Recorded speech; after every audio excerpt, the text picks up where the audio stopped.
broadcasting. Thank you very much, and welcome to the new Adult Social Care and Health Overview and Scrutiny Board. And I'd like to welcome quite a few of our new members, but it seems that some of them aren't actually in the room at the moment, so I will allow them a little minute to find a seat.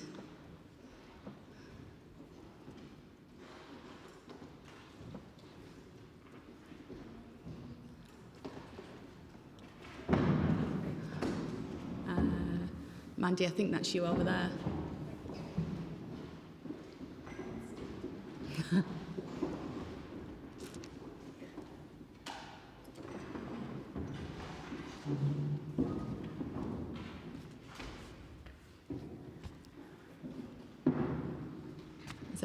Is everybody in, settled? So again, welcome to the new Overview and Scrutiny Committee. Today, just briefly, because we have got a lot of new members, today is going to be more about an introduction to this committee for those members and what the County Council actually do with regards to adult social care and health. I know when I first joined the county, I was a little bit confused and slightly overwhelmed, if I'm honest, because the county does an awful lot more than most people realise when it comes to health and adult social care. So I thought today would be a good opportunity to have an introduction to those roles and also set out the scope of this group, because the scope of this group is to scrutinise county council functions with relation to their commissioning services, etc. And it's not to scrutinise the entire NHS. We cannot do that. We have to be effective in scrutiny, and the only way you can be effective in scrutiny is to deal with the issues that you can actually deal with and try and get a good outcome from those. Some of the things that we may look at actually may just be looking at and they work perfectly well.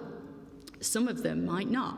So I don't want people to hold back on their opinions or their views. If they think something is not working and could work better, then feel free to bring that forward. We will be discussing the work programme. That's pretty much, I suspect, the only decision-making we're going to be making today in this meeting. There are some things already on there that we've discussed, myself and Councillor Holland and a few others in the Chair and Spokes meeting, which will be touched on in this meeting as well for those people that weren't at the Chair and Spokes. But firstly, so have we got any apologies, Paul? Thank you, Chair. Yes, apologies have been received today from Councillors Drew, O'Donnell and Rolfe, who's replaced by Councillor Roodhouse, from Councillor Clifton and Vicky Castry of Coventry City Council, from Phil Johns and Rose Ewins of Coventry and Warwickshire Clinical Commissioning Group. Thank you, Chair. Thanks. Yeah, we were expecting a big contingent from the CCG, but unfortunately, the times that we are in have meant that that's not going to happen. Have we got any disclosures of pecuniary and non-pecuniary interests? Jerry, Councillor Roodhouse. As a Director of Health Watch Warwickshire. Thanks, Jerry. I don't see anybody else raising their hands, so I'll take it as the disclosures are as written. Nothing really from me on the Chair's announcements other than what I've already said in my welcome to everybody. Again, just to reiterate, we are going to today go through a lot of information. There are some takeaway things as well, so everybody should have had a copy of the slides that we're going to be looking at. The slides are a new one on me. This is the first time I've been in one of these meetings in this room where we've actually had slides presented, so fingers crossed it all goes to plan. If not, we've all got copies of the slides that we could refer to at home at a later date, and then if there's any information that you need after that, then please feel free to ask. Just a few housekeeping rules as well. So when you want to speak, can you raise your hand in the usual way and just allow a bit of time for the microphones to get over to you? If you don't wait for your microphone to arrive, the people who we are broadcasting to will not hear you. And the acoustics in this room are not the best, so actually other members in the room might not hear you very well either. Let me have a look. Yeah, the other important thing as well that I made a note of, please can you turn off your mobile phones? Because the mobile phones do actually affect the broadcast and they will be picked up on the microphones. So if we can actually just do without our phones for a couple of hours, that would be great. If you do need to check your phones, please feel free to nip out. If you know, emergencies and what have you, you can always nip out. I'm not bothered about people popping out. And just to kind of nod to the flexibility that we've had in the past with Teams meetings, I personally thought they worked really well. And I also think that with someone like me, who is quite a busy person, it's helpful to be able to go from one meeting to the next at the click of a switch rather than a 45-minute drive. Unfortunately, we're not in those times at the moment. I really wish that we were, but we're not. We may actually take a look at, within this committee, of how we can possibly utilise some of what we've done with some of what we have to do now. So if we've got presentations and such like, we can maybe take those offline first and not make any decisions and then refer to this committee. And as long as the committee is quorate, then we should be able to run it like that. That's just something that I'm thinking about for ease of use for people, because I think one thing COVID has showed us is technology should be used more than it has been done in the past, and it can actually work quite well. It's just unfortunate that Parliament have not found the time to extend the laws that allowed us to do that previously. I would like them to, but unfortunately, apparently it's not a priority. I'm going to discuss that, John, with yourself at the next Chair and Spokes, and just see if there's a way we can kind of try and mix and match a few things to make it slightly easier for people to attend various meetings. I think that the take-up of meetings was quite good. So I'm going to move on now to the minutes of the previous meeting. And just for clarity, I have two sets of minutes. One is from Wednesday, the 17th of February, which was the previous committee before the election. So a lot of people wouldn't be on that committee. And the other is from Tuesday, the 25th of May, which is when we decided the chairmanship and deputy chairs, etc. And it was the follow-on from the full council that we had. So I'm going to take the Tuesday, the 25th of May minutes first, because they are pretty straightforward. It's, like I say, the election of chair and vice chair. So is there anybody that has any problems with those minutes, or am I okay to sign? Lots of nods. I'll take that as an okay to sign.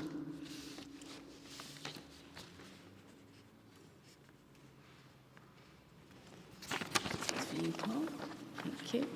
And the minutes of the meeting from the 17th of February, I will take it page by page. So we've got page 1, page 2, page 3, page 4, page 5, page 6, page 7, page 8, page 9, page 10, and page 11. I'm not seeing any issues with that, so I'll sign those as being a true and correct record as well.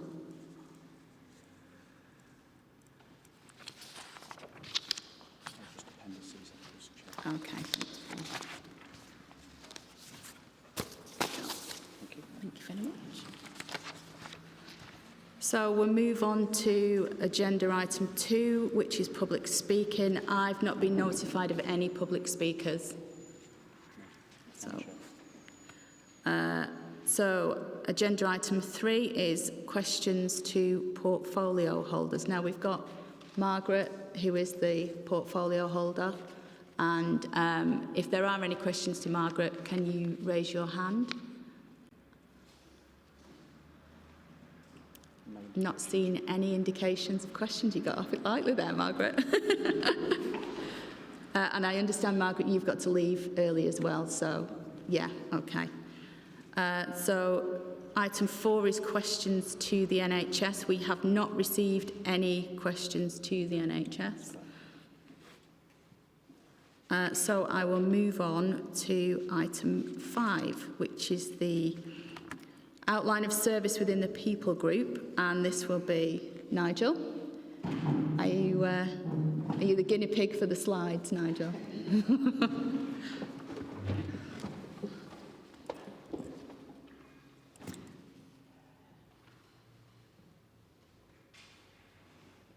Can I leave you to introduce your team as well, Nigel? Yeah. Thank you.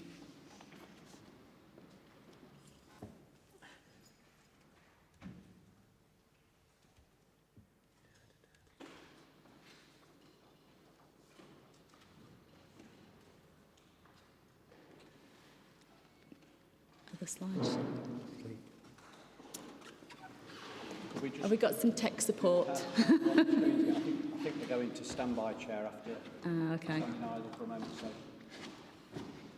Oh, there you go. That's it. Is everybody okay with that? That one's not on. It's coming now, Chair. I think, is it? No, it's gone off. There we go. All right. Over to you then, Nigel. Thank you. Thanks. Oh, you might be able to hear me if I take this off. Yeah. Yeah, for those who don't know me, I'm Nigel Min, Strategic Director for People. I'm going to start off doing two things. A little bit of an overview of the committee, just to build on what Councillor Golby has already said, and its powers, because this committee is slightly different from other scrutiny committees in the Council, in that it has certain statutory powers, which we'll outline briefly for those who are not familiar. And then we will talk about the services offered by the Directorate, which are in the scope of this committee. So, I mean, nice and straightforwardly, committee is there to scrutinise adult social care services, full range of services, older people, working age adults, disability, mental health issues, arrangements around safeguarding, and the planning, provision and operation of health services. Those words are quite important. And, of course, the broader scrutiny around health. Of course, all scrutiny committees scrutinise the functions of the Council. But this is, as I said, slightly broader. As Councillor Golby says, it doesn't have the capacity to scrutinise every function of the NHS and everything it does all of the time. But of course, there are key things that it does do. So that phrase, planning, provision and operation of health service in the area, is really important. It does have the power to require NHS bodies to provide information, and it has the power to require key NHS employees to attend and to answer questions. I have to say that I don't think we've ever had to use the power to require them to. They've always turned up voluntarily when asked, but that function does exist. And of course it has the power to make reports and recommendations to NHS bodies. And I'll come on to the final bit about substantial reconfiguration proposals, which is kind of covered briefly. When we prepared these slides, the opening thing was, of course, CCGs. That's no longer the case since the merger. We now have a Coventry and Warwickshire CCG. NHS England still commissions some services which are in the scope of this committee, including some of those listed further down, such as dentistry, for example. The other bodies included are obviously NHS trusts and NHS foundation trusts. UHCW, Swift and George Eliot all provide services to people of Warwickshire, so come within that scope. GP practices and other primary care services. And of course, private and voluntary sector bodies which are commissioned to provide those services by any of us. So as I said, there are some really crucial functions around major changes, so what are described here as substantial development or variation in provision of health services. And in this case, the committee has the power to refer any of those proposals to the Secretary of State if it doesn't think essentially, hasn't met the requirements around consultation, but actually if it is, the third bullet point down I think is the crucial one, if it considers that the proposal would not be in the interest of the health service in the area. In some of these functions we have, because of the nature of Coventry and Warwickshire health services, operated that as a joint scrutiny body, and there are formal arrangements for a joint scrutiny body with Coventry where it is a system-wide impact. Okay, I think that's probably enough on the functions. I think it is that last bit about substantial changes to health that may be kind of crucial moving forward, particularly as we are in a period when the health service may well be being restructured, with legislation currently going through Parliament to do that. Internally, I'm going to say very little. I'm just going to talk briefly about the People Directorate, which is about, it is a directorate which is there to support people, the most vulnerable, disadvantaged people, and our focus is very much on helping people to enjoy life, to achieve, and to live independently. And there is a real focus within the Directorate on what I'll broadly describe as strengths-based practice, building on people's strengths, and helping them to help themselves wherever that is possible. We do commission a wide range of both social care and public health services for all ages, some of which fall within the scope of this committee and some of which don't. I'm sure many of you will have seen this slide before, just to introduce who the team are, and I'm going to let the three assistant directors who are responsible for services within the remit of the committee kind of talk about their own services. Pete Sidgwick is going to talk to you about adult social care. Sade is going to talk to you about public health. And Becky Hell is going to talk to you about our strategy and commissioning arrangements, or at least those that are said that fall within the remit of the committee. I did say on the previous slide that we provide a lot of health and social care services. The reality is actually we commission much more than we provide. I'm sure Pete will mention some of the exceptions around where we do provide, but most of the services provided are commissioned by us and provided by others. And I think that's probably enough for me before I hand over to Sade Agbula, the Director of Public Health.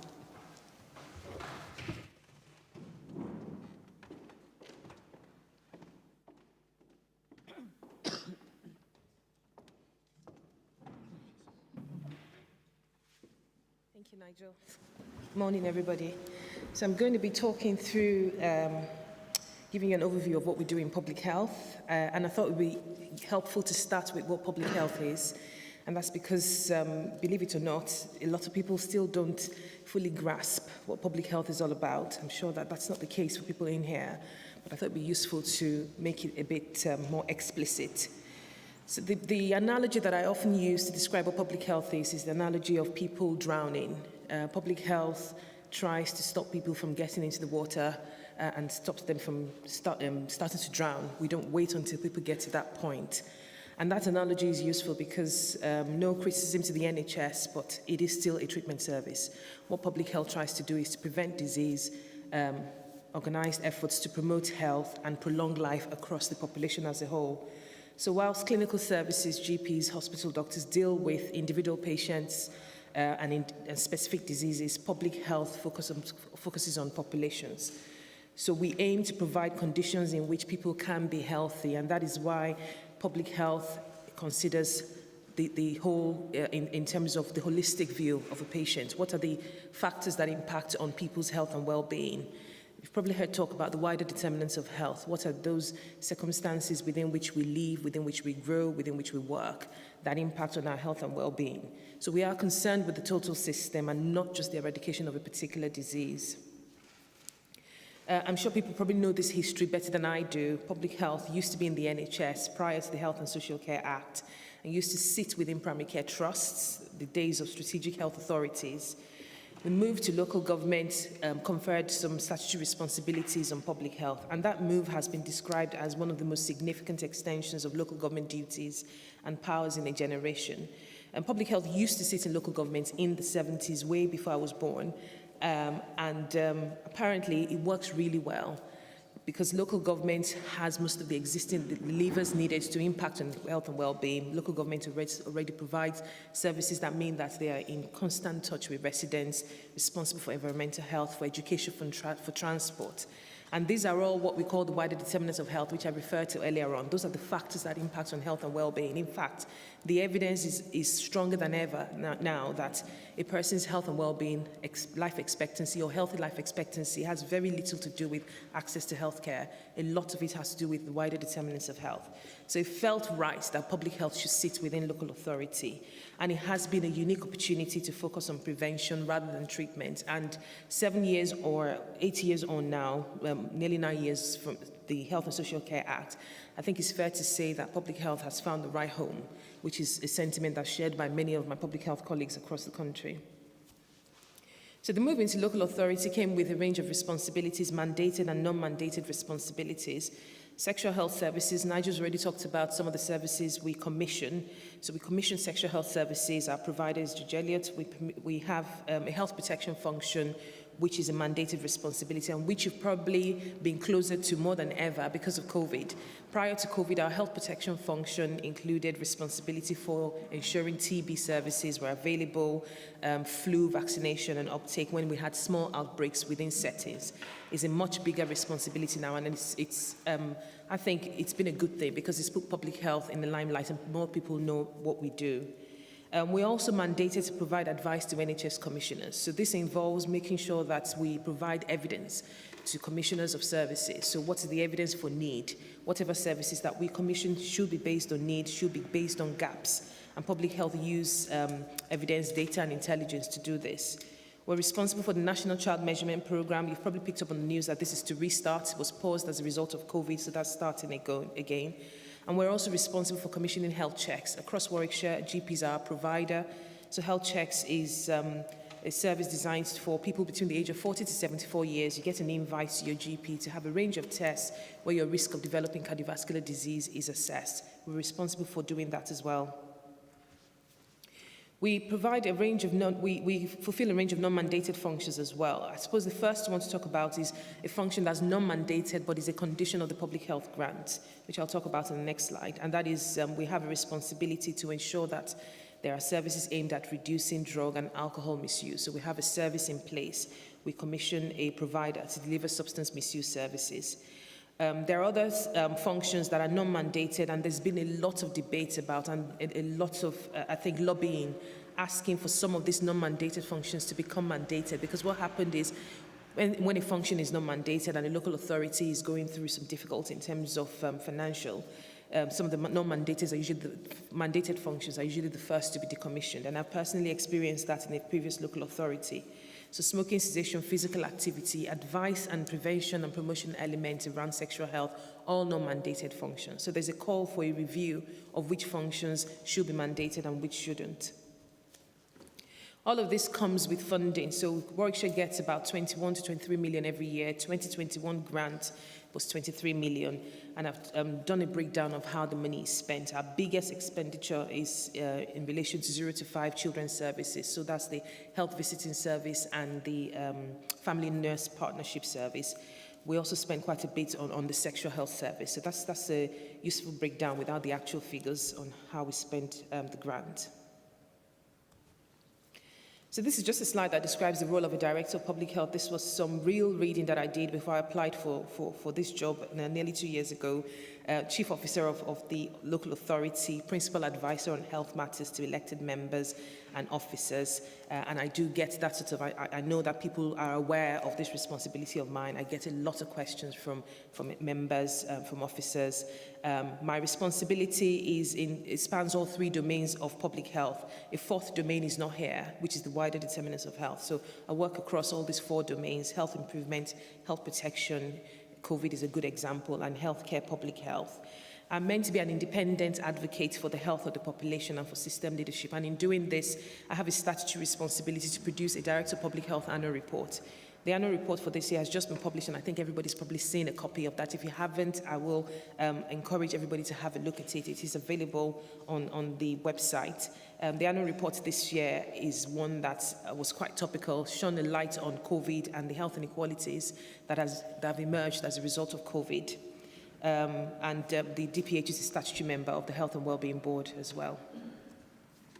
So that's a structure chart, not very clear. I have 5 consultants in public health who work on these different aspects. So I have a public health consultant who leads on health improvement, healthy lifestyles, data and intelligence. I have a public health consultant who leads on health protection, somebody who leads on children's commissioning, maternity, and somebody who leads on substance misuse, mental health. So the work is spread across a range of public health consultants who are senior members of the council, the senior officers within the council, and work with a lot of autonomy.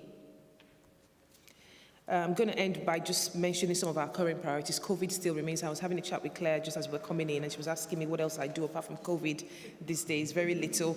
It's mostly all COVID. But there are still priorities that we have to deliver on. We have a health and wellbeing strategy that's just been published. 3 priorities in that health and wellbeing strategy. A lot of work going to ensure that we deliver on those. We continue to work with our place partnerships across the county. We have an excellent GSNA program of work, and we continue to engage with our integrated care system. So I'm going to stop there now and pass it to the next person. I think it's Pete. Is it Pete? Yeah. Thank you.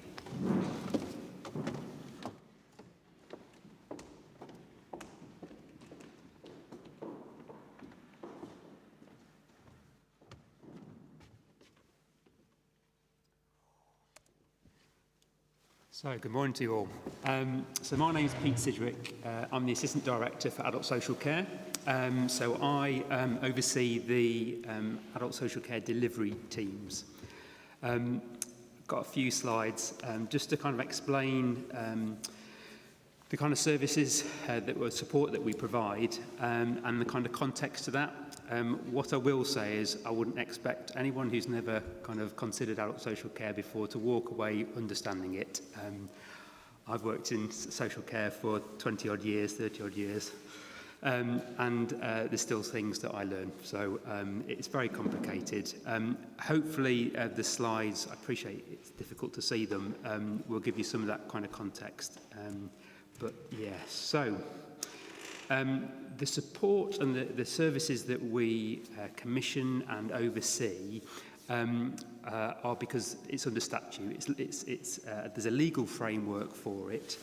There's multiple acts of Parliament, some that are very old, that go back to the 1940s, that we work within. So this slide just summarises kind of everything on one slide. So as with Sade's post, the statutory post of Director of Adult Social Services is a post that Nigel holds.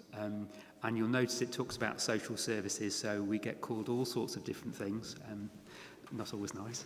That's a statutory post, and to be honest, that is in statute from a piece of legislation that's quite old. So you'll notice that some of the terms that we use does change. In terms of social services responsibilities, that is an upper tier authority responsibility, so that's something really clear. So that separates us and differentiates the responsibilities from our districts and boroughs. So the districts and boroughs, one of the key aspects for them is around housing. For the upper tier authority around social care, that's our responsibility. And overall, we are there to assess people who we believe are entitled to services. And through an eligibility, we will then support them in meeting their needs, which they will need to make a financial contribution to if the financial assessment kind of concludes that. We've got statutory responsibilities towards supporting carers, so those people who fall in some definitions around carers. Safeguarding vulnerable adults, quite a complex area, and as councillors, my guess is that you will come across this all the time, so I'll go into a little bit more detail on that in a second. And then something that doesn't sit within my area but sits within Becky's area, there's a statute around commissioned services, and that we have some responsibilities around market oversight, so that's for support such as care homes and domiciliary care. So that's kind of the broad brush. There's two key bits of legislation that we work within, so these are more up to date, and the Care Act is the main one. That is, so in terms of language, the language that we will tend to use today around describing what we do will come from the Care Act. And that sets out for the upper tier authority, so the county council in this case, how and why and when we should provide information and advice to people. So that's a broad information and advice offer. In the Care Act, it stipulates who's entitled to care and support, and elements of the assessment for eligibility, and what an assessment would look like and what eligibility would look like. I will say, in terms of eligibility, it's not prescriptive. So it's not like someone applying for benefits, where it's either a yes or a no. There are quite a lot of grey areas in there, which add to the complication. Personalisation is something that has been an aspiration of adult social care over many decades, and under the old act that we used to work within, which was the Community Care Act, it always pointed to personalisation. So being person-centred, we should be looking at the individual and supporting them in the way that they want. The Care Act makes that quite clear what that should look like, but again there are many grey areas, and if anyone ever wants to look at it, you have the Care Act, which is the legislation, and then you have the Care Act guidance. If anyone's ever interested, if you go to the Care Act guidance, that kind of gives you some of the granular detail on how we should be working. The Care Act enables us to financially assess people and their contribution towards their care costs. So this is one of the big differences and one of the big challenges with partnership working with the NHS. So the NHS and its services are free at the point of delivery. Adult social care isn't, and therefore there is a means test to it. Within the Care Act, there is a description around the capping of care costs. So some of you may have heard of the Dilnot report. So this is something that is still unresolved. So it's on the statute that the government should look towards capping the cost of care. But that is something that's unresolved. The recent white paper, adult social care white paper, kind of started to consider it again. But that's one of the big unanswered questions, and it is very difficult to answer, in all fairness. Around the financing of social care and support, the Care Act talks about deferred payment arrangements. So that means if someone needs to go into a care home, they're not forced to sell their house, even though their capital may mean that they can make an assessed contribution. And what the deferred payment agreement allows them to do is to retain their property and defer their payment. So it's a legal agreement with the council. But often people feel they have to sell their houses. The deferred payment agreement enables them not to. Adult safeguarding.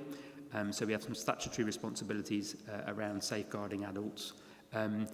One of the key aspects of this is that who we believe are entitled to care and support. So this isn't the broad brush population, it's quite a narrow part of the population.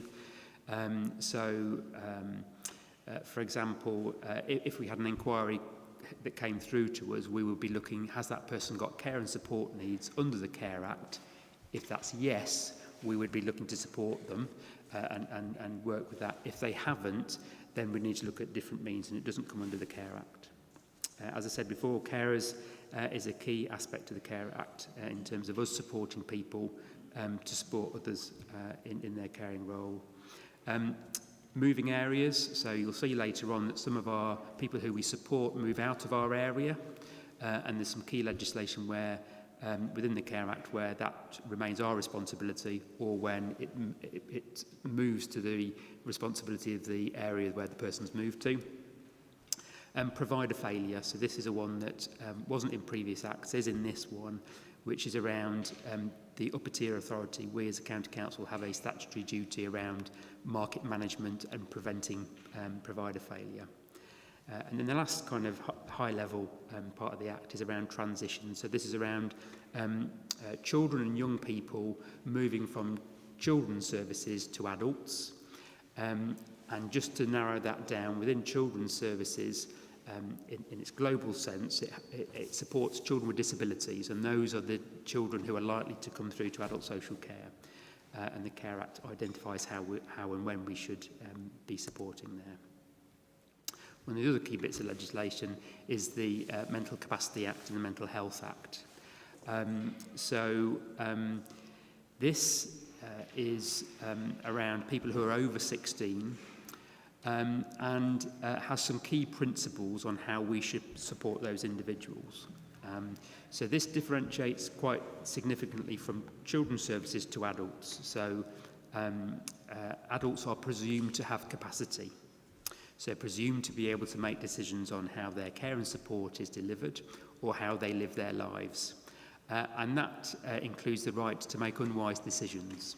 So I often say we're not the social care police force. It is a really hard line to work with, but that is a key principle that we are not here to do to people. We're here to support people, and that sometimes means, and often means, people making decisions that perhaps you and I wouldn't make, but that's their right as an individual. And a part of that is, within the Mental Capacity Act, is a specific assessment and decision-making around best interest. Sometimes that means those individuals who may not have capacity, a family member or someone who's involved in their lives making that decision on their behalf. And one of the other key principles within the Mental Capacity Act is around the least restrictive option. So that means that we shouldn't go in heavy-handed. We shouldn't restrict people's choices. It should be always incremental and the least restrictive option. So, for example, one of those may be someone struggling to comprehend how to use and administer their money. That then doesn't mean that then they can't decide on what happens with their care and support. So it's taking an incremental approach and looking at specific decisions. Just hopefully trying to be helpful, because there's some related subjects there which are within the Mental Health Act and the Mental Capacity Act that you're likely to come across. So lasting power of attorney, enduring a power of attorney, I'm guessing they're terms that you will have come across, and you may have them in place yourselves. Deputyships and mental health capacity advocates, that's where people are enabled to make decisions where that decision making is being delegated to someone else. The Office of the Public Guardian, they oversee the powers of attorney. And then deprivation of liberty safeguards, so that's where we potentially, outside the Mental Health Act, in terms of sectioning people, we may need to restrict their liberty. So, for example, in a care home, we may need to lock the front door because we don't want someone with a dementia or a cognitive impairment wandering out. We have a way of agreeing to that, and that's under a deprivation of liberty. So they're terms that you are likely to come across in this committee and with the residents of Warwickshire. So just in terms of my service area, how we support people, these are some of the key areas. So reablement is an in-house service. It's registered with the Care Quality Commission, so CQC. And under that registration, it's seen as a domiciliary care provider. But within the council, what that service does is it tries to support people who have gone through a life episode and perhaps have had some issues around their mobility or being able to live independently at home, and we will go in for up to a 6-week period to support that person to regain those skills that they potentially lost. That's one of the services that we don't charge for. So that we don't, it's within the Care Act, but it's also a council decision around actually we don't charge for that service. But often it gets used for people who are coming out of hospital, who may have had a fall, they're going back home, and actually they need a bit of time to readjust back to home and to kind of regain some of the skills that they've lost by being in hospital and being through their episode. So reablement is a key aspect of our provision. As I've said, so we have teams who do assessments, so that's under the Care Act to see eligibility, and around safeguarding. When we do an assessment, we will identify what needs under the Care Act the person has that are eligible. And against those needs, we will then identify an indicative budget, a financial sum that we think can meet their needs. And that's called an indicative budget.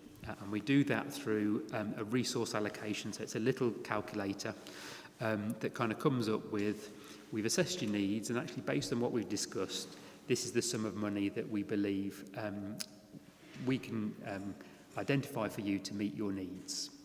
And at that point, the person can say, actually, I'd like you as a council to administer that on my behalf, which is what most people do, and that's called a managed account. So we would go and buy services that Becky's area has commissioned, and we draw down that support. So care homes, daycare and home care are key aspects of that.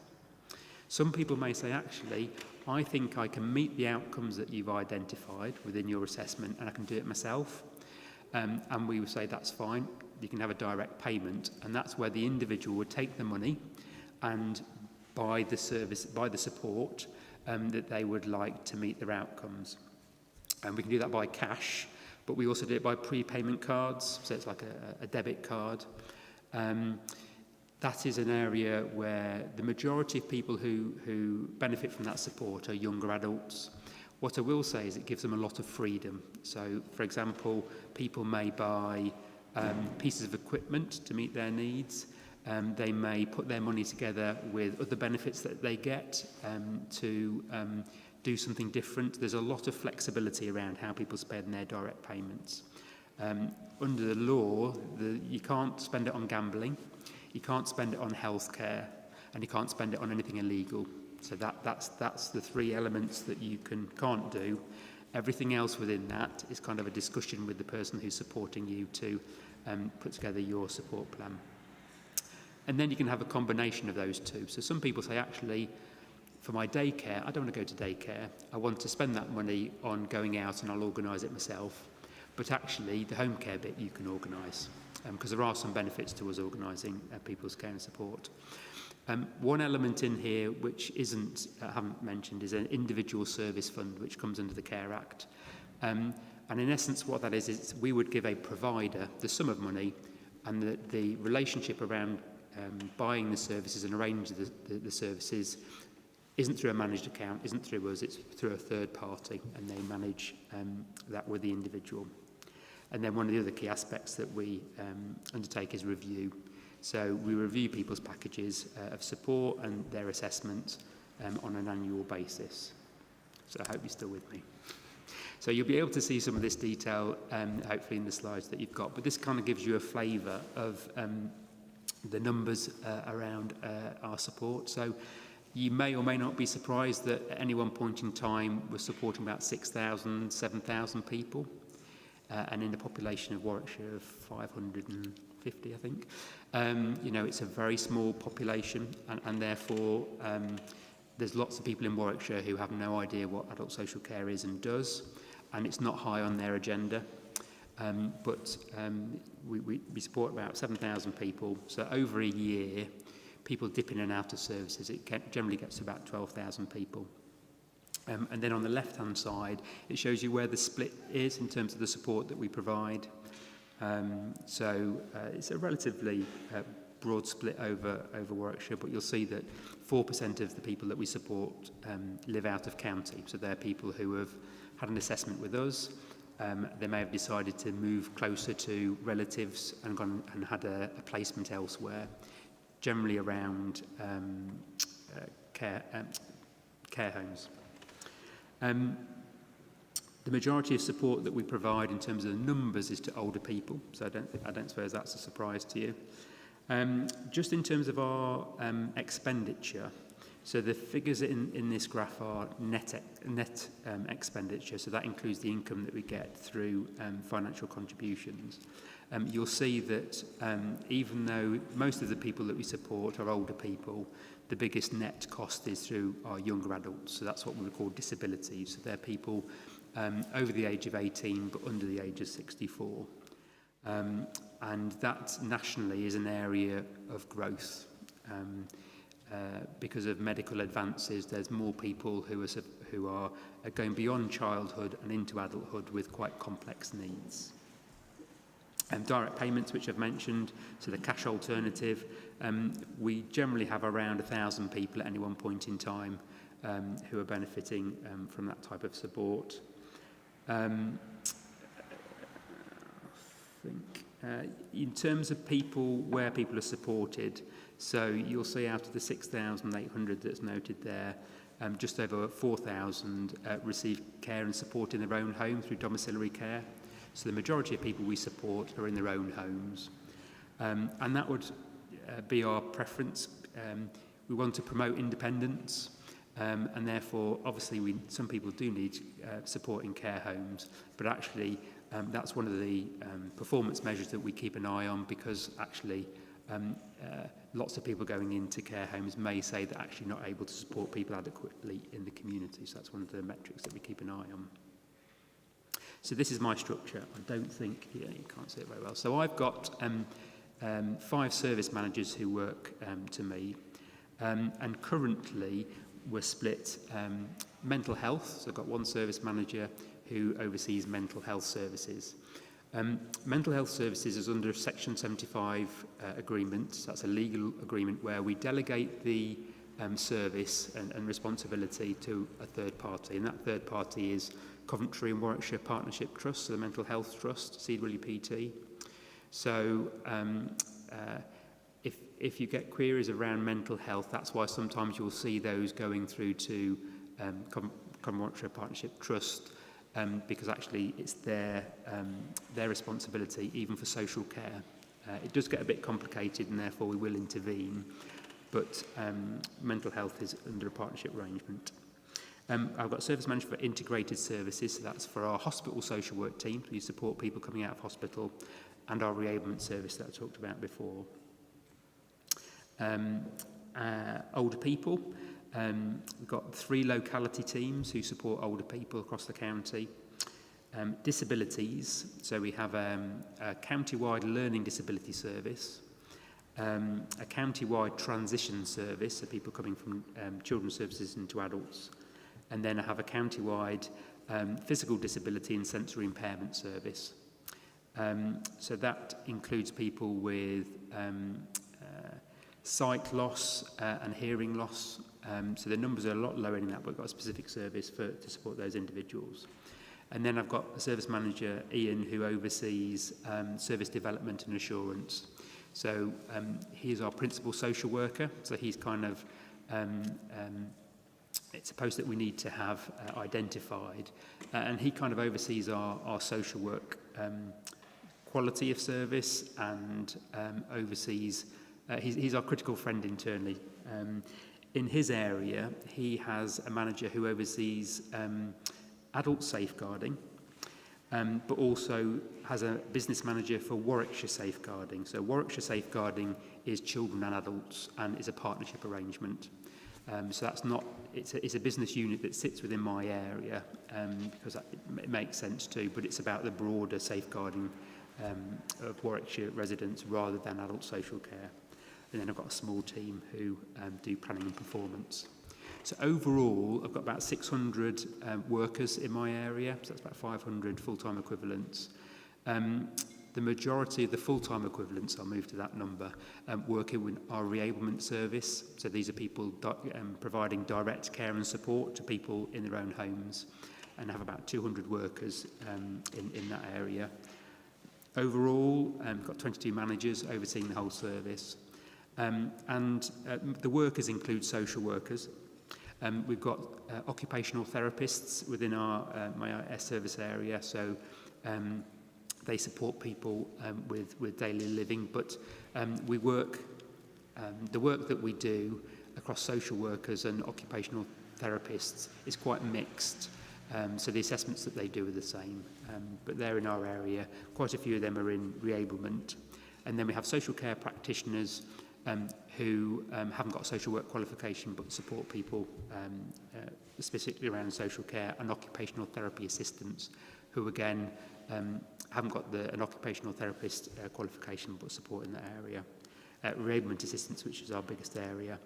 And then within mental health services, we've got best interest assessors, so it goes back to the Mental Health Act and the Mental Capacity Act.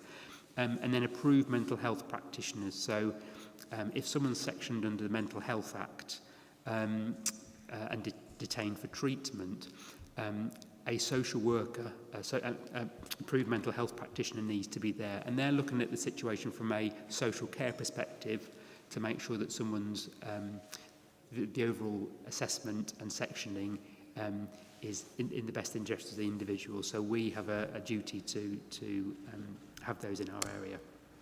In terms of finances, so overall, my net income is £158 million, so rather large numbers. And again, that's net. On top of that, we get about £58 million worth of income through assessed contributions from customers. So you'll see there that older people and the support that they provide generally gets about £31 million worth of income from that. When doing the finances within adult social care, it's really complicated because you've got your demand for services, but you've also got managing your income, which does fluctuate. But it's a key aspect of adult social care that people need to understand that income that we do get is significant. And especially when we look to the government, central government, funding the ongoing care costs of individuals. Some of the key metrics that we look at,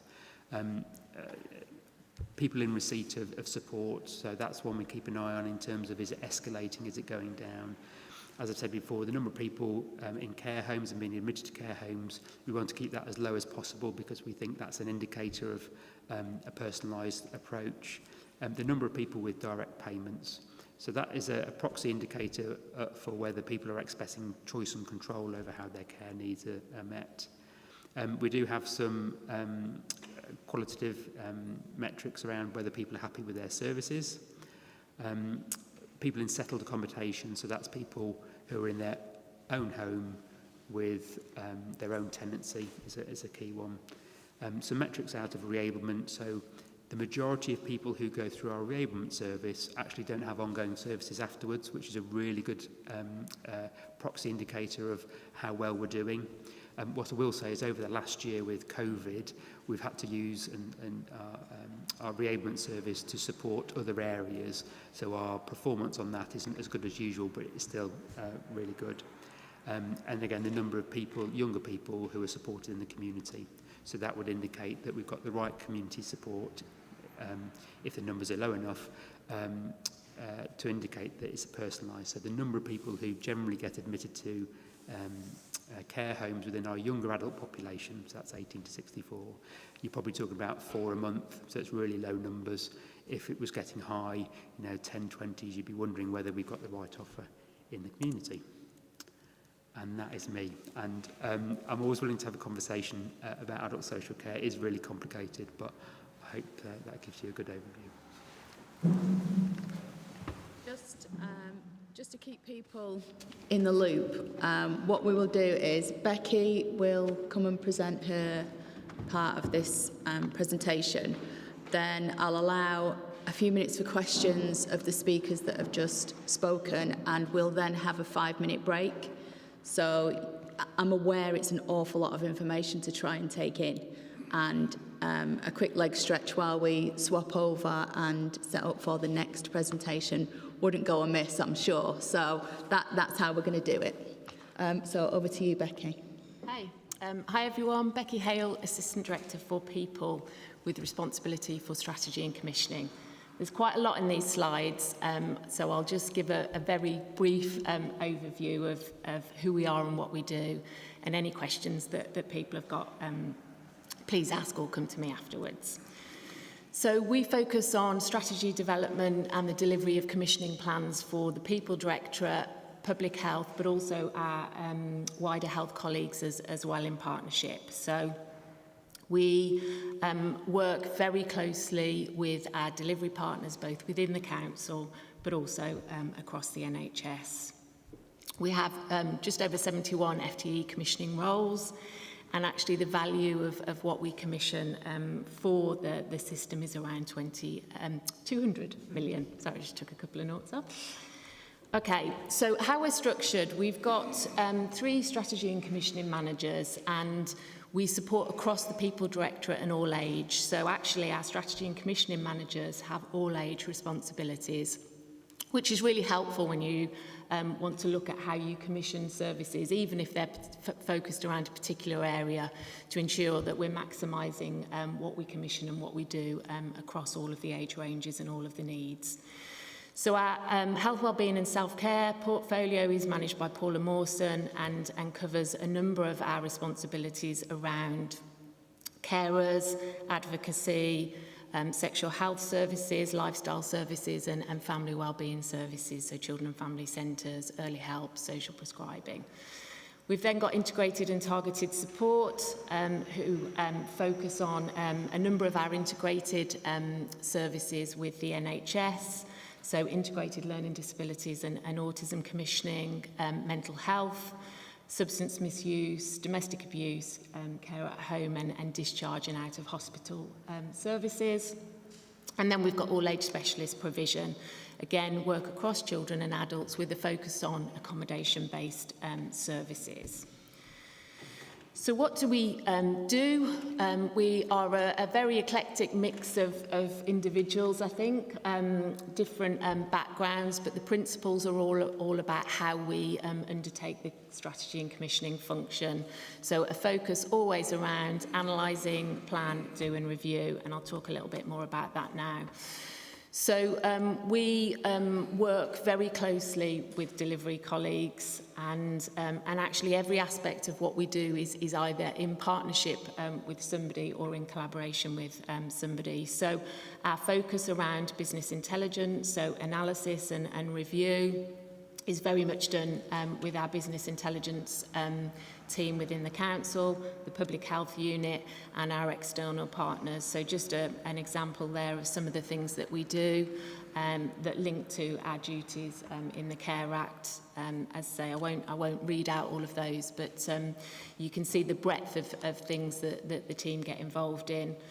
In terms of review, we work very closely with the Quality Assurance and Contract Management team within the council, but also within those allied functions within health services, and that's really focused on how we ensure that we're working with providers, that they're delivering quality of care, that we're really able to demonstrate the impact of the services that are commissioned and provided across Warwickshire.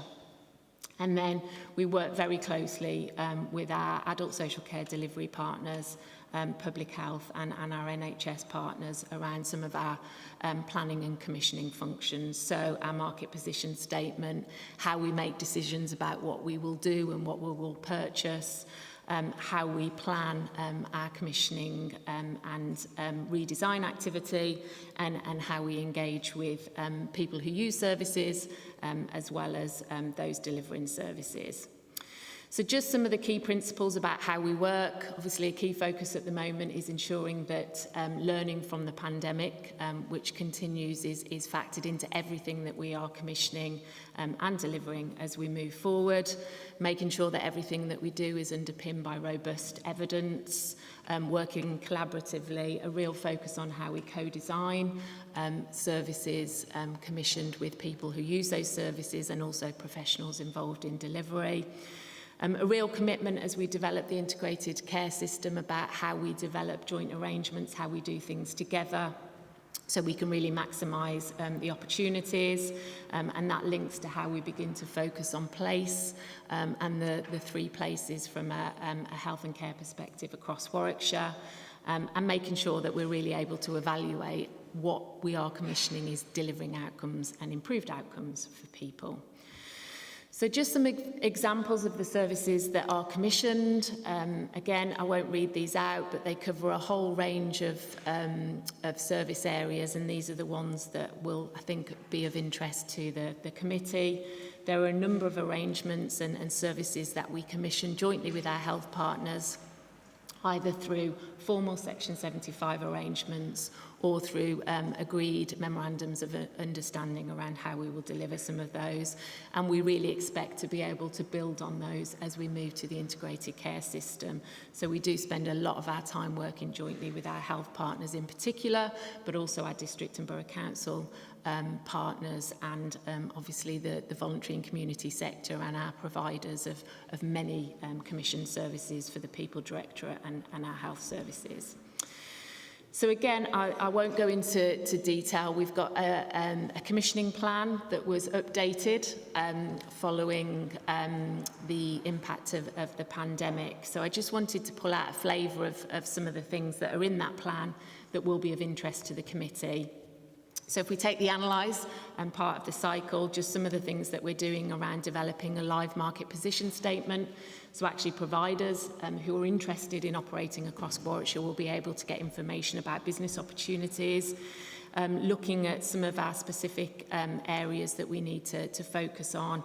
The domestic abuse safe accommodation duty is a particular one that we're focused on at the moment, and undertaking the needs assessment around that plan. So a lot of work happening around planning, the introduction of liberty protection safeguards, how we will plan the future of extra care housing and residential nursing provision within Warwickshire, end of life, and a number of our strategies that we're developing, in particular those that will support the delivery of the NHS long-term plan. A lot of activity in Do, much of this done in partnership with people across the council and wider partners. So a lot of activity at the moment around recommissioning services. As we entered the pandemic, in particular the first phase, we took a decision to extend and vary a number of our contracts because obviously the market was not in a position to enter into a tender process, and nor were we in a position to be able to do the work that we needed to. So actually we're catching up with a number of those things now. So you can see a number of things on here that will be commissioned and procured during the course of this year. We do a lot of work around the Better Care Fund, which again I think will be of interest to the committee, and a lot of work happening around things like social prescribing and how we develop our offer to the provider market as well. And then finally, review. So we're currently undertaking a number of service reviews that will inform the commissioning approach moving forward. Again, a couple of those mentioned here. We're also looking at reviewing some specific commissioning arrangements, in particular those around smoking cessation, which Sade referred to earlier, and looking at how we develop our brokerage functions, and again with opportunities to do that across health and social care. So very whistle-stop, but hopefully that gives people a flavour of what we do. And I suppose the key thing is everything that we do is with others, which is great, but you know can make it quite complex and lengthy too. Thanks, Becky. I hope that has given people a flavour, and I'm sure you can appreciate the numbers that have been discussed just today are quite mind-boggling. They are a significant sum of money. So we've got, Becky's just said £200 million in commissioning. It's a lot. And I don't think people realise how much it costs the county and how in-depth the county goes. I did say that at the beginning. So just to pick up on something that Nigel said with the joint Coventry and Warwickshire effort, I was part of the joint Coventry and Warwickshire stroke services review, and I've said it many times, that worked really well. And the people who came in and presented the stroke redesign we're very, very open to what we as a committee had to say. So if you feel like it's going to be a talking shop, it's not. You do actually have an active role to play in shaping services that are delivered to residents in not just Warwickshire, actually, in Coventry as well. So it is an important role being on this committee. And to that end, I am going to open up the floor to a quick question and answer session. And there's Pam. Pam first. Can you just put your hand up, Pam, so they can recognise you? And then John, and then Chris. I'm a bit short. Can you hear me? Yeah. Oh. Thank you, Chair. Well, I'm a bit disappointed there's nobody from the NHS, because you can guess. Oh, there is. We've got an NHS presentation coming. Oh, should I leave my questions till then? It's about GP services. You can do if you want, Pam, yeah. Okay. All right. Can I another question Yeah. to our Director of Public Health? Where is she? Sade. Sade? Right. Sade, just a question about John, about the lateral flow clinics closing. Are they all going to close across the county? I mean, I know Pound Lane today is the last day, but I thought they were absolutely wonderful. And I know people can do the tests at home. And I was a religious attender at the lateral flow clinics. Just direct to the microphone. Sorry. I'm talking to the person. Very difficult. Apologies, I'm not looking at you, Sade. I was a regular attender at the lateral flow clinics, and now we've gone over to home testing. And whilst we are encouraging people to do home testing, I must confess that life gets in the way. And I am just a bit concerned that with the lack of the clinics to go to, home testing may make the testing take a dive. You know, for somebody who believes in this sort of thing, you've got to be very vigilant of your daytime timetable, because you have to allow 30 minutes from having a meal. You can't do it within 30 minutes. And I have to confess, the days that I suddenly have something to eat and I think, oh, for heaven's sake, I've now got to wait. And then in that 30 minutes, being an old lady, I tend to forget what I'm supposed to be doing. And I'm pretty sure I'm not the only one. So my question really is there any chance that we can continue with these lateral flow clinics, even if they only open a couple of days a week? You know, those people like me who are so used to going to those, it's in their mind, it's a timetable. And it's still very important, even though hopefully we're getting towards the end of it. We have to be realistic. This is not going away. And, you know, to me, that's very, very important. You got a microphone there, Sade? Yeah. Yeah, I do. Thank you. Yes, and I do share those sentiments. But the decision to close the community test sites, there's only one that's going to be left open, and that's the one in Nuneaton. It was quite reluctant. It was a really reluctant decision that we had to take, but we had to put into consideration a range of factors. We were monitoring numbers of tests that were completed every week, and you could see the sharp decline in numbers of tests. The footfall dropped significantly across all sites. The sites were staffed by a range of volunteers and paid temporary staff. The cost per test started to go up because we just could not justify the expense of keeping sites open. And there was one feedback that I received from one of the sites where they'd had 3 positives in one day and the staff were so happy because people just stopped going to the test sites. The move to home testing had such a significant impact on footfall that we just could not justify keeping it open. I don't know whether things will change, like you said, because this is here to stay. And we continue to review it. So we have a testing strategy that is really dynamic. We continue to flex it. The recommendation from DHSC now is that tests should be made available to 2 groups, what they call disproportionately impacted groups and underrepresented groups. So the focus now is on carrying on testing for these groups of people. And we've done a lot of work with our district and borough council colleagues to identify where those places, those groups might be able to visit those test sites. That work is still ongoing. So it might just be that in the future, we might have some sort of, what's it called? fixed site in a particular place that we know is going to be visited by people that fall into these categories, but that's not the case now. We've had to close down those sites simply for those reasons. It just was no longer cost effective to keep them open. Thanks, Sade. Thank you. John, you indicated next. Put your hand up again, John, so they can see.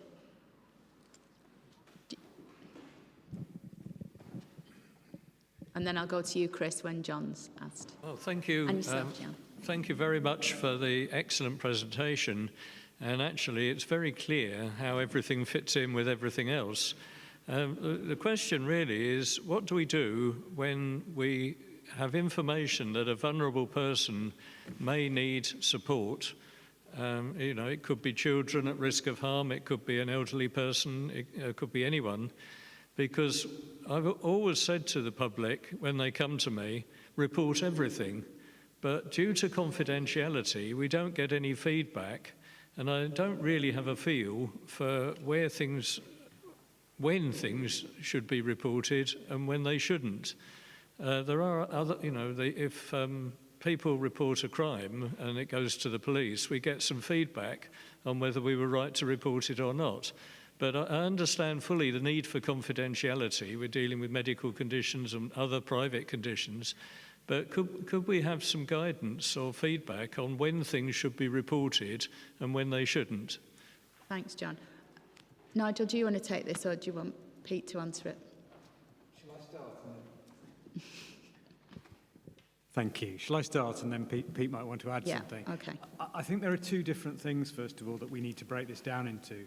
So first of all, there are safeguarding referrals, which are reported normally to the MASH because there is a risk to someone. And clearly, they should always be reported, and you should get feedback on those referrals. The process does involve a feedback loop. There are then a lot of referrals, and I have a lot of these from counsellors directly, which are about someone who needs support. And that is where it does become more complex. So I think there are two things that are worth thinking about. One is consent, as you say. We cannot actually tell you about that person or their needs without their permission. And the other one is what Pete talked about earlier, which is the presumption of capacity.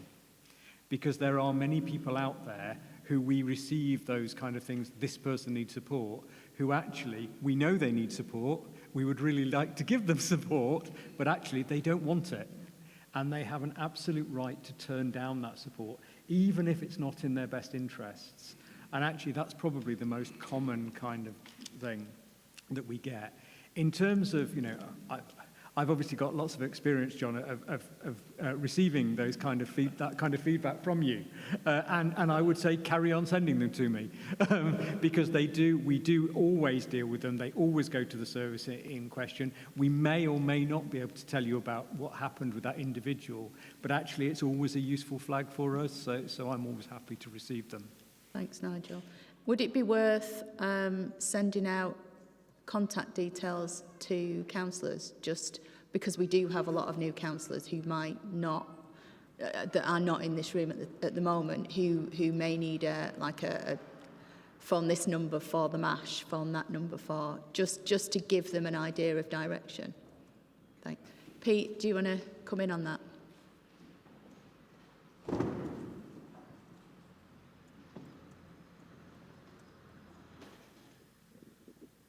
Thanks. I'll try and not blow the speakers. That's fine. So as Nigel said, the MASH is the multi-agency safeguarding hub. For those who aren't in the loop, what I would say is there's a really good website for that, which enables people to go through and make sure they're going to the right place. So there is a different procedure for adults and there's a different procedure for children. What I would say, whether it's safeguarding or whether it's about people's care and support needs, the most ideal circumstances is the person who is in need contacts us. Mm. So the number to remember is 01926 410 410. So that's our customer service centre, which all our calls go through. They have got a process to go through to identify what care and support needs are there. If it's a safeguarding issue, they will escalate it. So it's always ideal to go that way. The second part of that may be that if someone doesn't feel that they can ring us up for whatever reason, if people get consent to do it, so someone said, yes, I'd like you to ring social services or social care on my behalf, that is really makes it really easy for us.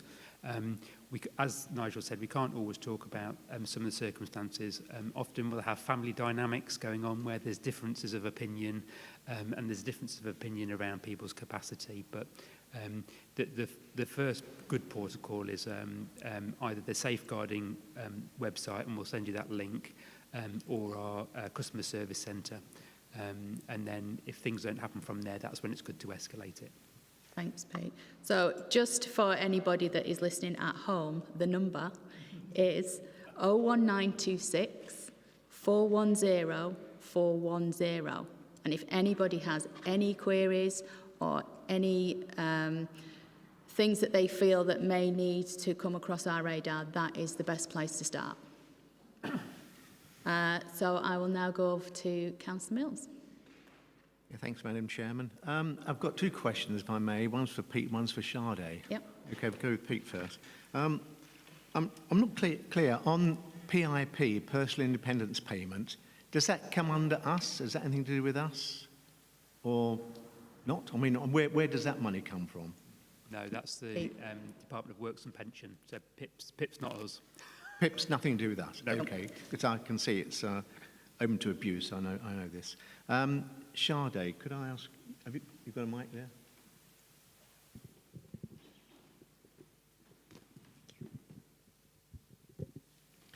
Sade, I noticed that Warwick is one of the five, the famous five of the highest rates increase of COVID in the country. I'm not going to say what you're doing about it, but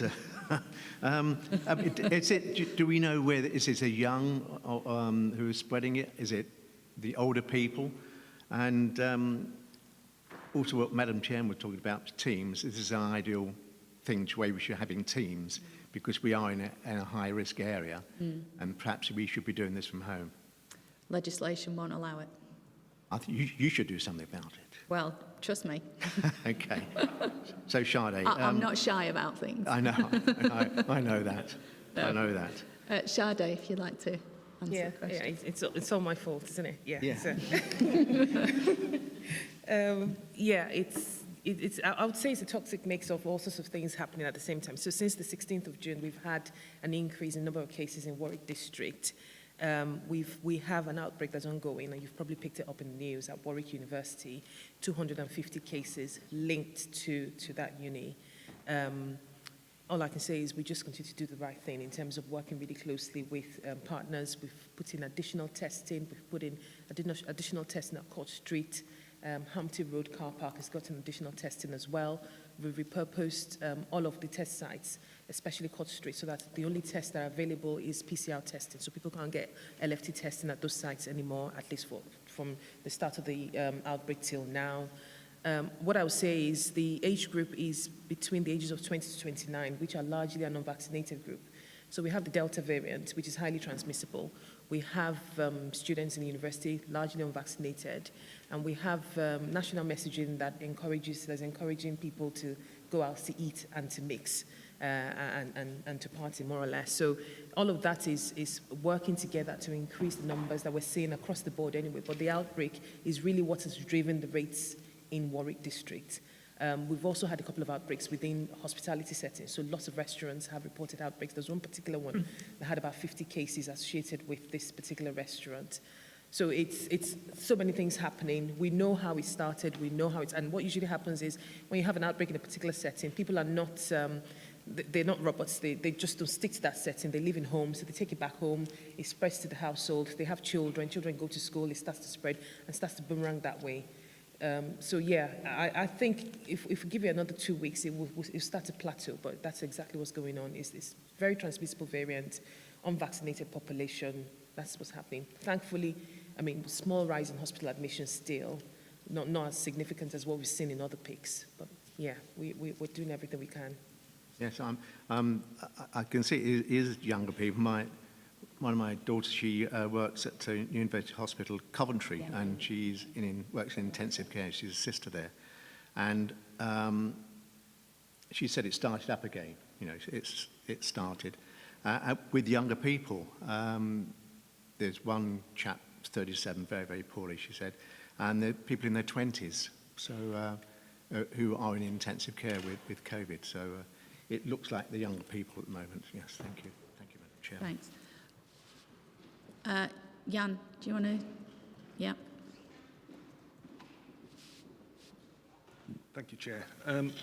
Mine's a general question. I'm not sure who's going to answer it. So I'd like to say the presentation was excellent, and I think there's some excellent work going on and a lot of good projects going on.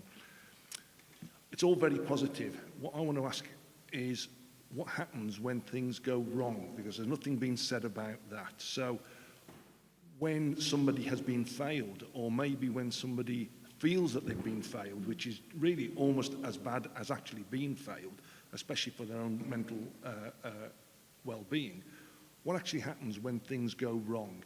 Is there a lessons learned exercise? Who is involved? And how is that communicated across all functions? Because it's no good if something goes wrong in one area and then only that area knows about it. You know, we should be striving to learn from each other to make sure the same mistakes aren't repeated across other sections. Nigel, would you like to pick that up on the services that we can actually do that on? Yeah, thank you. And probably more broadly, actually, because the answer to some extent is the same. So there is clearly at the first level, there is kind of a complaints process. So when something goes wrong at that level, people have the opportunity to raise issues and concerns. And we have a process, both adults and children, that go through various statutory stages.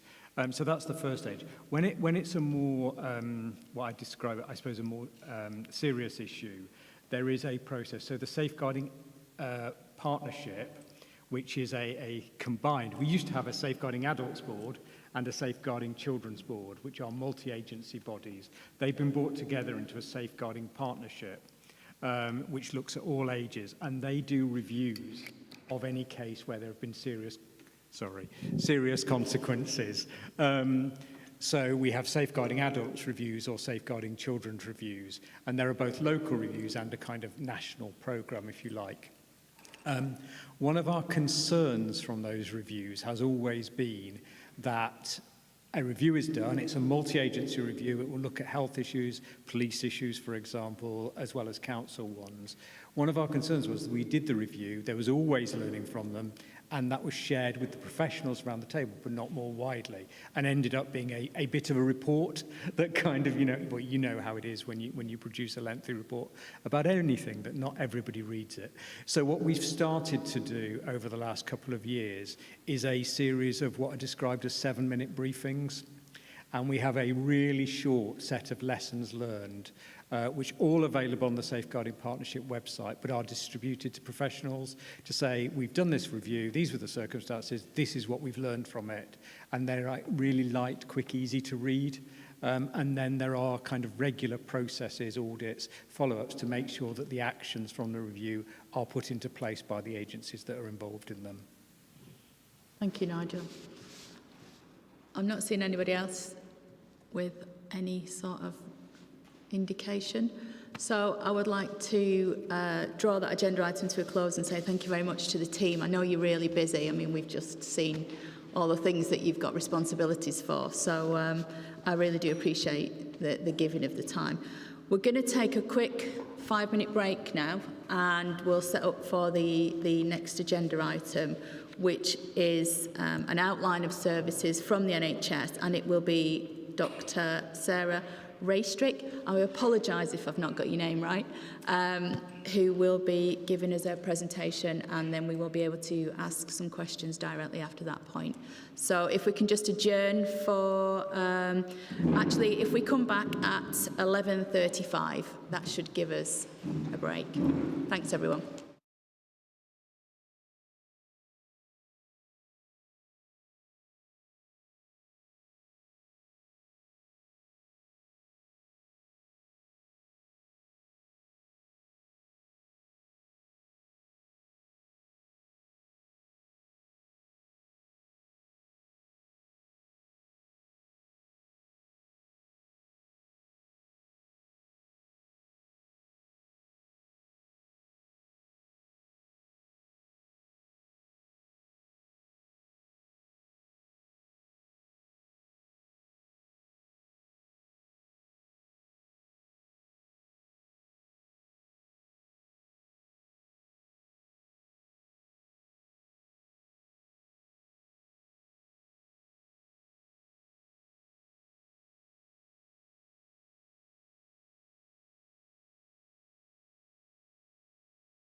Ready? Do you want to go live again?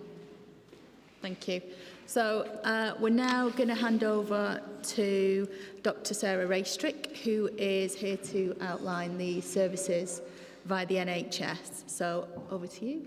Thanks very much. So I know some of you. For those that don't know me, I'm Dr. Sarah Raystrick. I'm a GP in Coventry, and I am the chair of Coventry and Warwickshire Clinical Commissioning Group. So that's the role that I'm here in today as the chair of the commissioning group. We were going to have the presentation by our accountable officer, but unfortunately due to self-isolation they were not able to come, so you have me instead. So I'll go through the presentation and see, hopefully we'll just set the scene for you. So health and care services. Health and care services are commissioned and provided, as you'll be aware, by a variety of different organisations. So the commissioners include the Clinical Commissioning Group, so the CCG, local authorities, as we've heard about already this morning, and NHS England, who commission specialised services and things like dentistry. And then we split into providers, so they include our local hospitals, our GP surgeries, pharmacies, and many, many more providers of service. So, as a clinical commissioner, what is our role? So, in the title, clinical commissioner, I'll just sort of step aside there and say that when the legislation came out in 2012, 2013, clinical commissioning groups were formed, and the aspiration there from national government was that there would be groups who were membership organisations of GPs who were deemed to be closest to the population, and they would be the member, the accountable group who would plan and purchase healthcare for their local areas. So there were many, and with all these things over time, that there have become fewer, but the aim is that they are clinically led organisations. Now, clinicians couldn't do this alone, and a bit like yourselves with the local authority, we then have executives who actually transact most of our business, but the accountability sits with the GP members. So, and our accountable officer takes statutory responsibility for the decisions that are made. So what we do, we plan, we look at the strategic direction of health in our system, and that's based on engagement with stakeholders, local people, and understanding the needs of our population. And I'm really proud to say, I've already said to Margaret, Councillor Bell this week, I'm really proud to say that in Coventry and Warwickshire, actually, underpinning our health planning is the joint concordat that we have with our two health and wellbeing boards. That's based on our health and wellbeing strategy, which we've come to in partnership. And that really underpins with the JSNAs how we would want to plan for our healthcare. So that helps us to determine and prioritise. We then purchase the majority of healthcare services provided in Coventry and Warwickshire, and then we monitor the quality and performance of those services. So we don't employ frontline staff directly, even less so than the local authority, who have a really mixed model of commission and provide. We commission but don't do the frontline provision and don't directly deliver the services.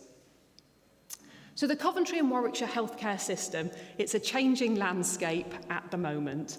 But the services that we have in Coventry and Warwickshire, we now have one clinical commissioning group for Coventry and Warwickshire. We've got 3 acute care providers. We've got, this slide's a bit of a legacy slide there.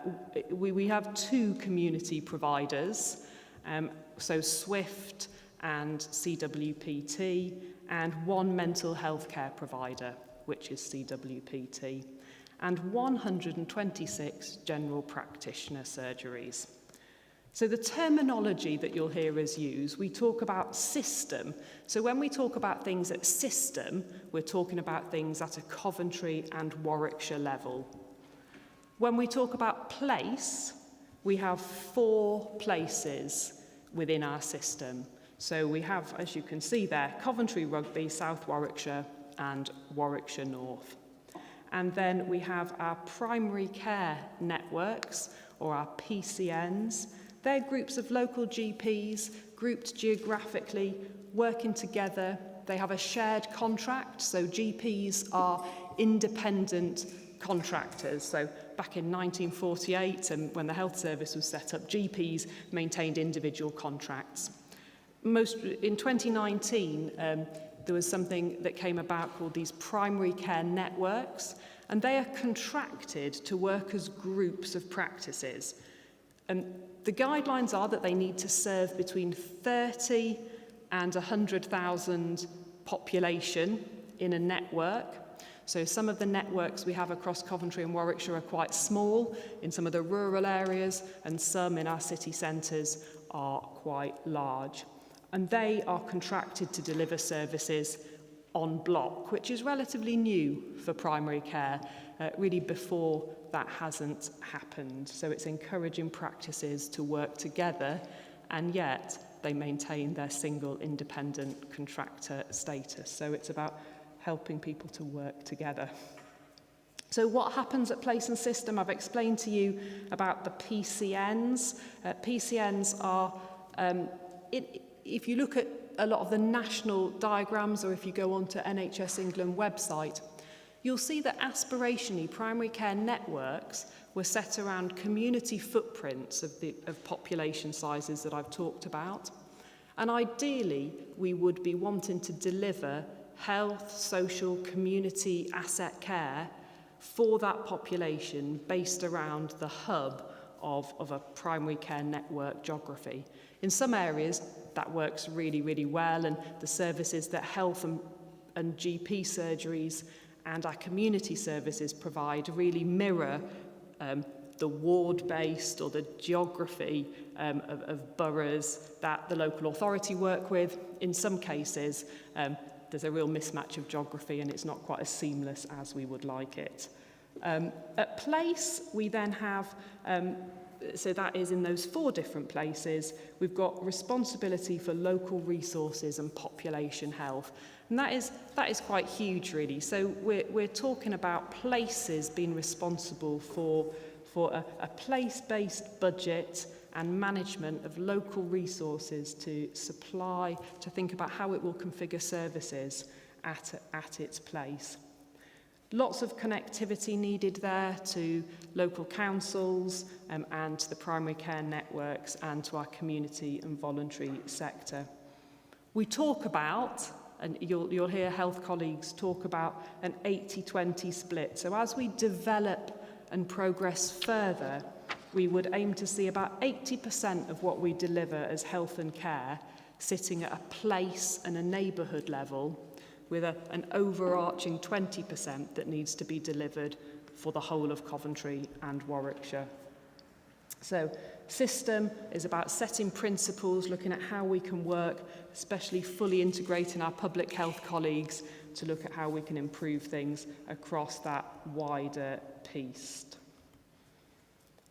So how we can work together, and this is something that we're really keen to do. With the Health and Overview and Scrutiny Committee, as you've heard, you've heard the layout of what it is you are here to do. And so our role as health is to be able to give presentations, to keep you up to date, to engage, to respond to questions, and to give briefing notes. We really want, and as it should be, this to be an integrated way of assessing services, of check and challenge. And I think what's absolutely vital to this sort of ongoing relationship is that we have a good dialogue. You feel that we're open and you're able to ask what it is you want from the health service, and we're able to come to you through the chair for your opinions and feedback from those people that you represent. So hopefully we will have good working relationships as we move forwards. So the next steps for health and care in Coventry and Warwickshire. There's a national move to bring health and care organisations together into integrated care systems. So I attend meetings and do quite a bit of work with Nigel, that there are many things where we are in shared platforms of health and care. There are legislative proposals that have been set out, and that will build on recommendations in the NHS long-term plan. And that will establish statutory integrated care systems in each of in each of our systems, so our Coventry and Warwickshire footprint, and that will come to pass by April 22, if all goes to plan with the legislation.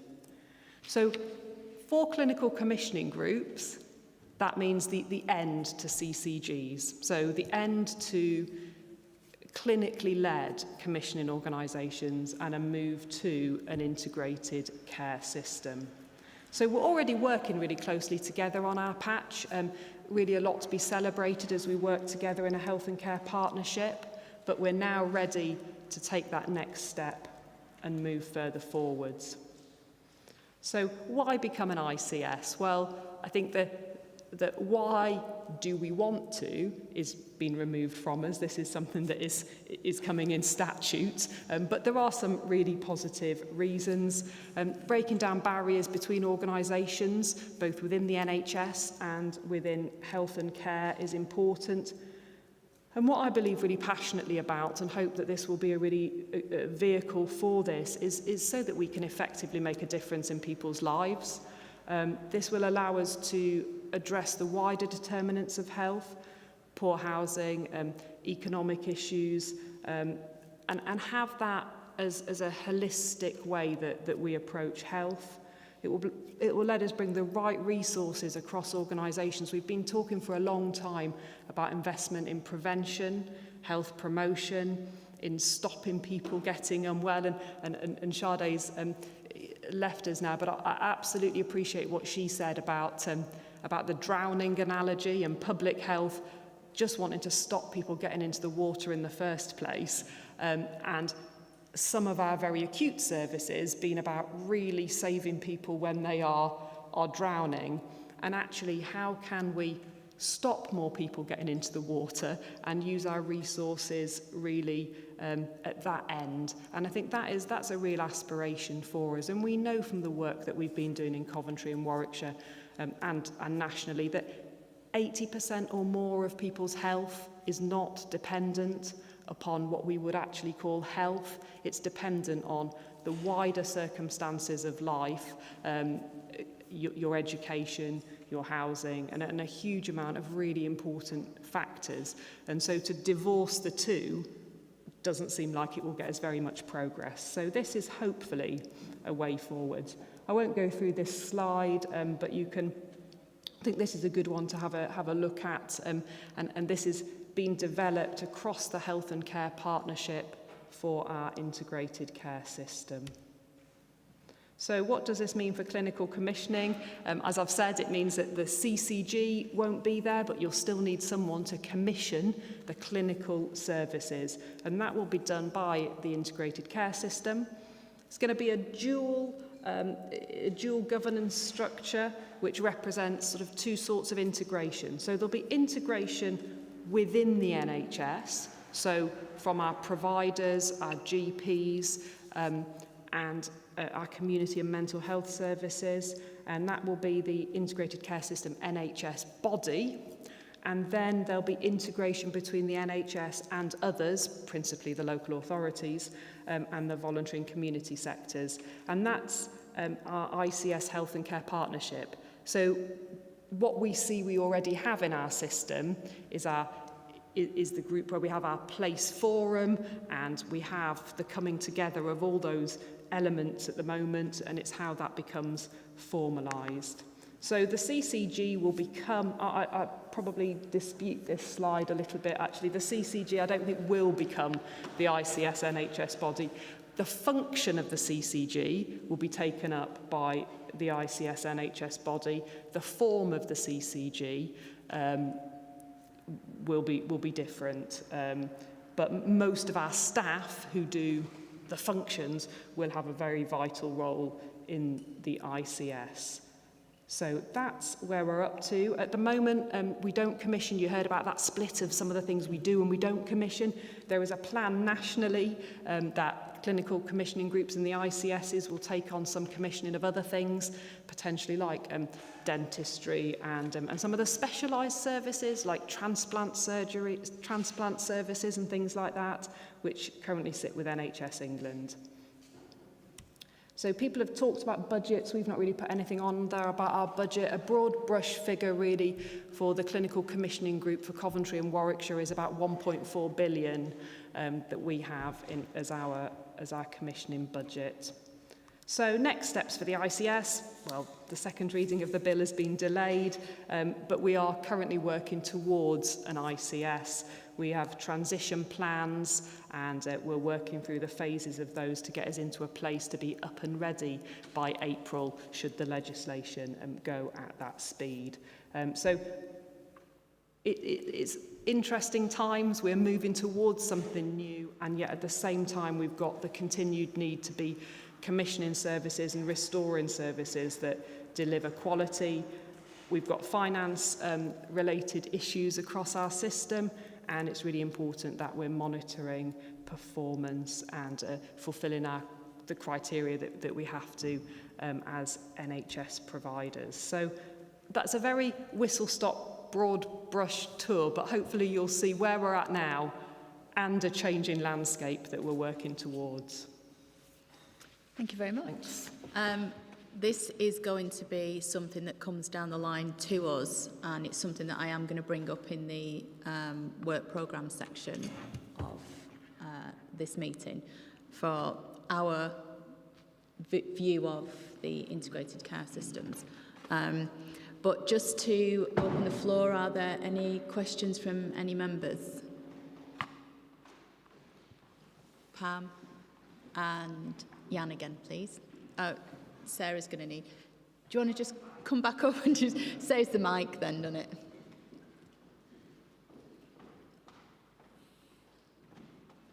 Thanks. So over to you, Pam, first. Thank you. Thank you, Chair. Thank you for the presentation. It was very informative.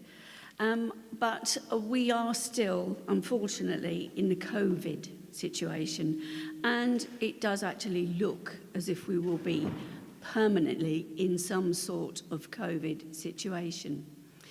And I'm sure I'm not the only councillor that has had, shall we say, concerns raised about the way that GPs are using their practices at the present time. I've had complaints from people saying, I spoke to the GP and he wants me to send a photograph.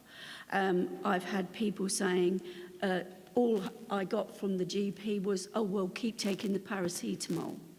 And another one said, I don't see why I should be giving all my personal information to somebody on the phone when I want to make an appointment. Now, some of these things are clearly necessary, but, you know, when are we going to try to start to encourage GPs to get back as near as possible to the normal way of working? I think a lot of residents are very, very concerned about that. And I understand that the demand for GP services, certainly in Warwickshire, has gone up by 20%. But there's no actual evidence that GPs are recognising that. You know, when you phone for an appointment and somebody recorded message, you're number 20 in the queue, that is very, very disheartening for patients. They either put the phone down, and we don't want that because that means they're not getting the services that we are hoping to provide. Or they do sit there, and by the time they've actually got through to somebody, they are so fed up that they could start, especially people with mental issues, they will get abusive on the phone. You can understand it when you're number 20 in the queue and you don't feel so good. So can you give us some assurances that you will be pushing for GPs, doesn't matter what the COVID situation is, to try their utmost to get back to how we used to be? Can I just say, before you answer that question, when we come to the work programme, One of the things that is on there, and we've discussed at Chair and Spokes, is actually the last, in the last session of the council sit-in, we did a TFG on GP services. Yeah. The view of the Chair and Spokes is that we actually continue that.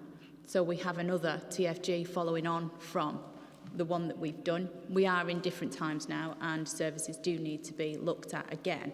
And I do agree with what you say, Pam, because one of the, actually on the day of the Chair and Spokes meeting, my husband was trying to get an appointment, and it took him over 200 return calls to just get into the you're 20 in the queue. And that's not an isolated incident. So I do agree with you there, Pam, and we will be bringing that up during the work programme. So if I can just, sorry to interrupt you. No, not at all. Thank you. And it's a question and a comment that we are hearing. Interestingly, in some areas, I'm not sure which area you particularly you represent, but some areas more so than others across our system. I think there are several sort of strands to your question. Some of the couple to deal with the quickest, I suppose, would be about having to give information to reception when you book. I think that's similar to what Pete was describing when you phone the local authority, that actually to get put into the right department, there's a degree of information you need. So actually quite a large proportion of my time is spent with people saying, oh, could I have a sick note? Could you write me a letter for the council for my housing? Actually, they didn't necessarily need to speak to me. They could have given that information to someone else, and we could have discharged it in a better way for our system, so that I could see people that needed to see a doctor. But so that's why there's that element there, and we need to be really clear that people are not asked to give in-depth personal details to a receptionist, and if that is happening, then we need to clarify that. I think you're probably, to wrap up the rest of your question about returning to normal services, with the NHS long-term plan and the former health secretary, there was a huge push to digitalisation and moving towards remote services, online consultations and use of technology. It will be interesting to see what the steer is going forwards on that.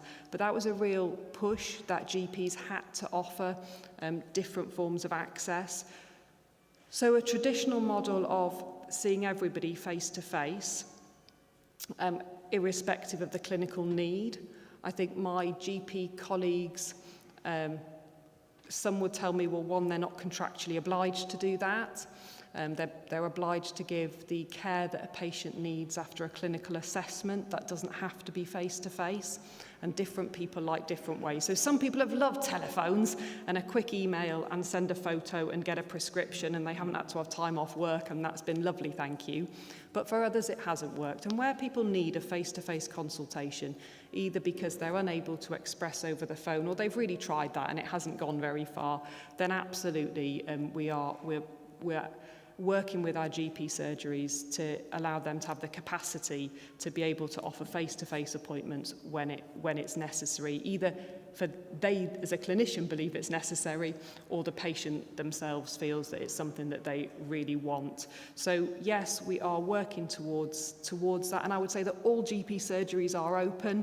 GP surgeries now, there are no surgeries that are not open. If they are, they're breaching their contract and we would like to know about it. Surgeries are open. The telephone issue, I'm really, really sorry for that, and I don't want to take up your meeting by defending, appearing to be defending my colleagues, because if you've waited and made as many calls as you were describing there, then actually, clearly that is not acceptable, and we need to address that. And I think this is where we would like to be working with the public, with yourselves, to work out, help practices with solutions as well.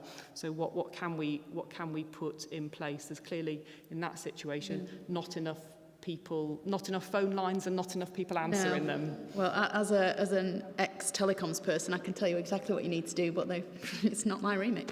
I think that's where I don't want there to be a disconnect. We have, if there are people in our system who have solutions, then we're really willing to hear those and take them on board. And then as a commissioner of the services, similar to you as a local authority, we can suggest to the providers these are solutions.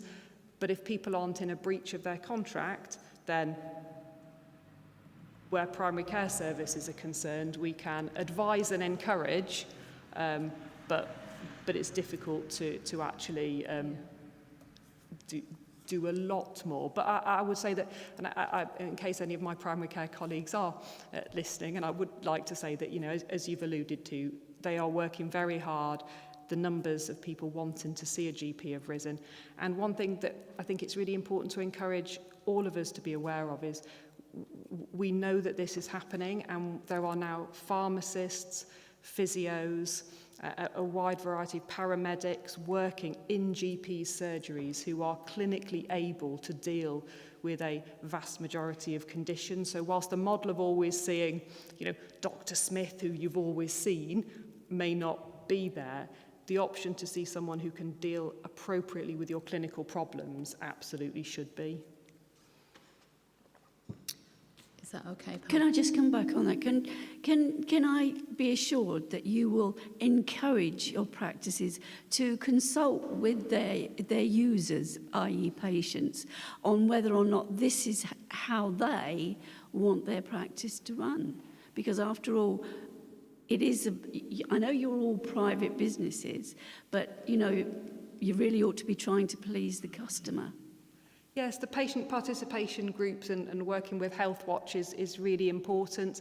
And so I would actively encourage patients to do that, because I know if you've got happy patients that have had easy access to your service, then things run a lot smoother. Yeah. Thank you. Thanks, Pam. Jan? Thank you, Chair. I think the comments that Pam made are quite valid. I think the one that is up for debate is about being in a queue. You can debate whether being 20th in the queue is more frustrating than just dialing and pot luck whether you actually get through. I mean, personally, I find that far more frustrating.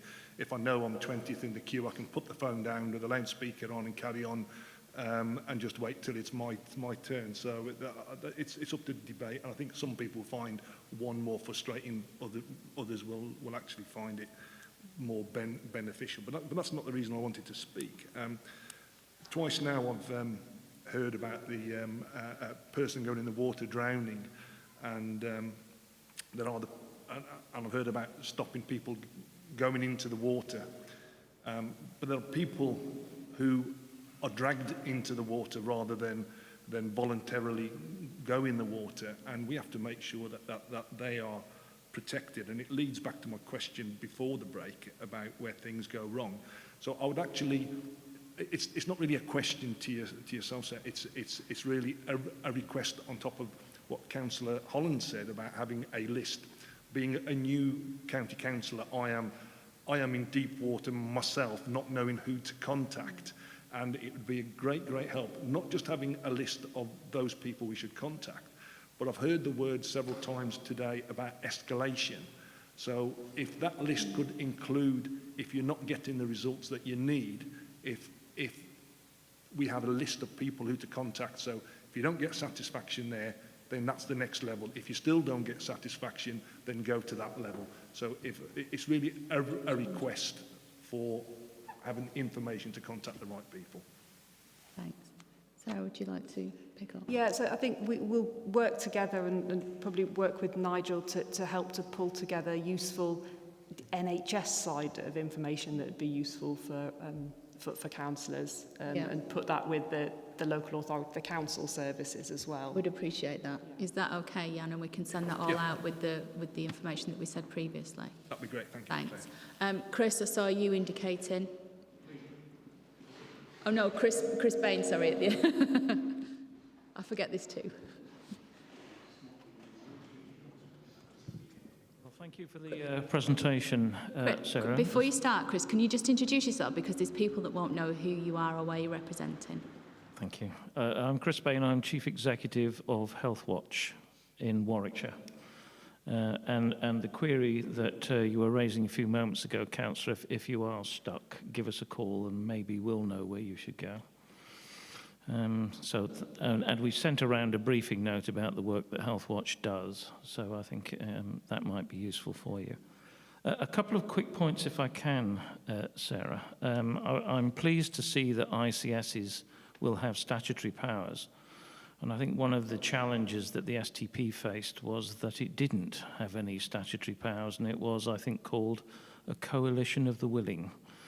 And I think we've moved beyond that now to a more statutory footing, and I think that's helpful. Our concern as Healthwatch is that there are considerable changes involved, and we want to be assured that the patient voice will be considered at system level, at place level, and at PCN level. And in our view, decisions will be better if they're based on the lived experiences of patients and public. And I think that's the point that Councillor Redford was making a bit earlier about listening to patients and public when you're making these sorts of service design decisions. The sorts of issues that we're facing, GP access is one that keeps coming up again and again and again, as does access to dentistry. And in some places in Warwickshire, access to an NHS dentist in Rugby is a particular example, is extremely difficult. And we've done surveys of dental practices across the county, and the results are pretty mixed in terms of, and it's a postcode lottery as to whether you can get to an NHS dentist. And I think that needs sorting. The sorts of messages on NHS 111 are not sufficient for people's needs, and they need more detailed information. They need to know where to go and who to ring. So I think that would be just a helpful thing for you to do. And the final point I wanted to make very quickly, this is more of a stream of consciousness than a list of anything else, is about our most common queries at the moment are around mental health. And in particular, the outbreak of loneliness and isolation and anxiety and all of those things, and people finding it difficult to access services in order to respond to that. And some of those mental health concerns mean they're delaying seeking help for their physical health as well. So there's a whole series of things, and I think the place of the NHS, for me, the place of the NHS in the new ICS structure is not as clear as it should be, partly I think because of the commissioning arrangements for it. But I think some clarity for people, because most of the queries you're going to get are around mental health, some clarity about their first port of call would be helpful for people. Thank you. Thanks, Chris. Yeah, so I'll quickly respond to that. Yeah, That's okay. Yeah, so I mean, I would agree with you that that lived experience, be that through patients, experts by experience or by a more general service user is really absolutely vital. And in some of our planned work where we're looking at our clinical prioritisation, really aware that having a patient voice representative on that, as well as the clinical expertise is really important. So that factors into what we're doing. If Rose, who was due to be here, was here, I'm sure she would be able to talk at length about the patient and public engagement and involvement that we're doing. I think we need to profile it more because we do huge amounts. The former CCGs, Warwickshire North CCG and Coventry and Rugby CCG, were both rated outstanding for their patient and public engagement last year and the year before. So there's some really good work that the teams do there, but perhaps we don't publicise it or land it as well as we could, but that's hugely important. I think dentistry, at the moment I can sigh and say that sits outside my remit.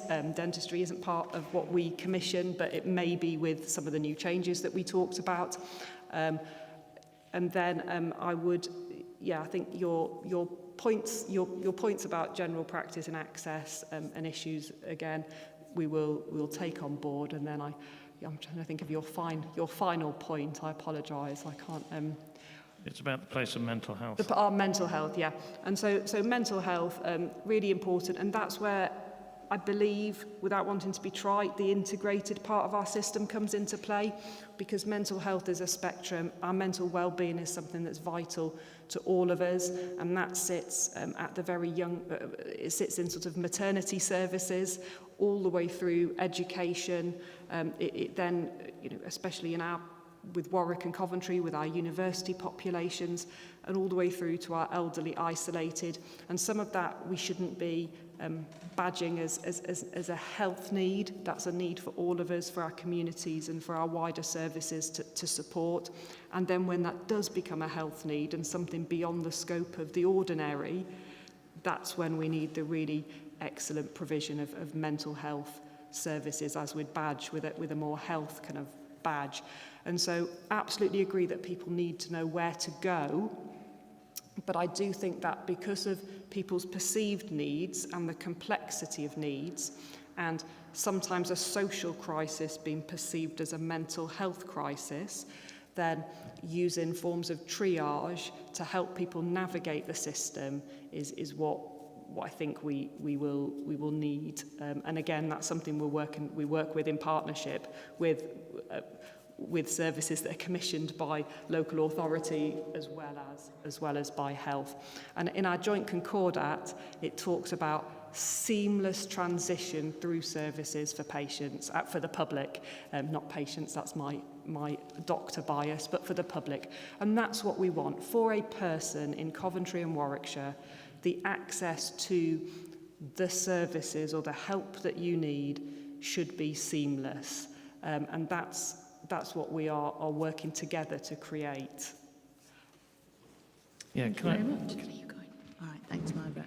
Can I just quickly add to that? I mean, we will make a judgment about the ICS based on whether it changes the lived experiences of patients and public. Yeah. And whether things improve for that reason. So that I think we will stay closely in touch about that. Yeah. Because if it doesn't land in communities and with people, then it isn't being effective. And my final point, very quickly, in a discussion I was in with NHS England, they're going to delegate dentistry to integrated care systems.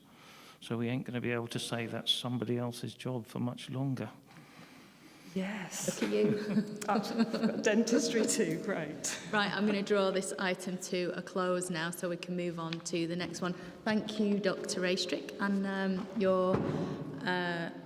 I'm sure that when we get the information that we need to pass out to everybody about points of contact, we can do that, Jan, so that's not a problem. So I'll move on now to agenda item 7, which is the Council Plan and Quarterly Progress Report. We'll just wait for the technology to catch up again. Have the screens gone to sleep? They've just gone, yeah, they're having a moment, sure.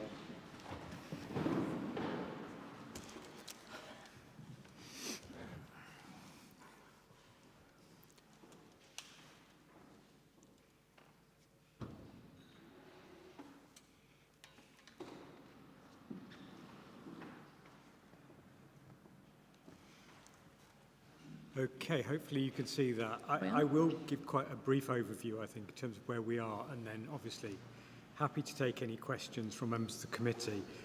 Just to say that it is a normal part for those of you who are not familiar. I know there are many people here who are very familiar with the roles of overview and scrutiny to scrutinise quarterly performance. And the report that comes to overview and scrutiny is an extract from the wider report that goes to Cabinet, and in this case went to Cabinet on the 17th of June, but just draws out the areas that are of interest to this committee. It is worth noting, and I know there's been a lot of Power BI training going on recently, that there is a full dashboard with all of the information that's linked to this committee that's available for members to look at and to scrutinise the data.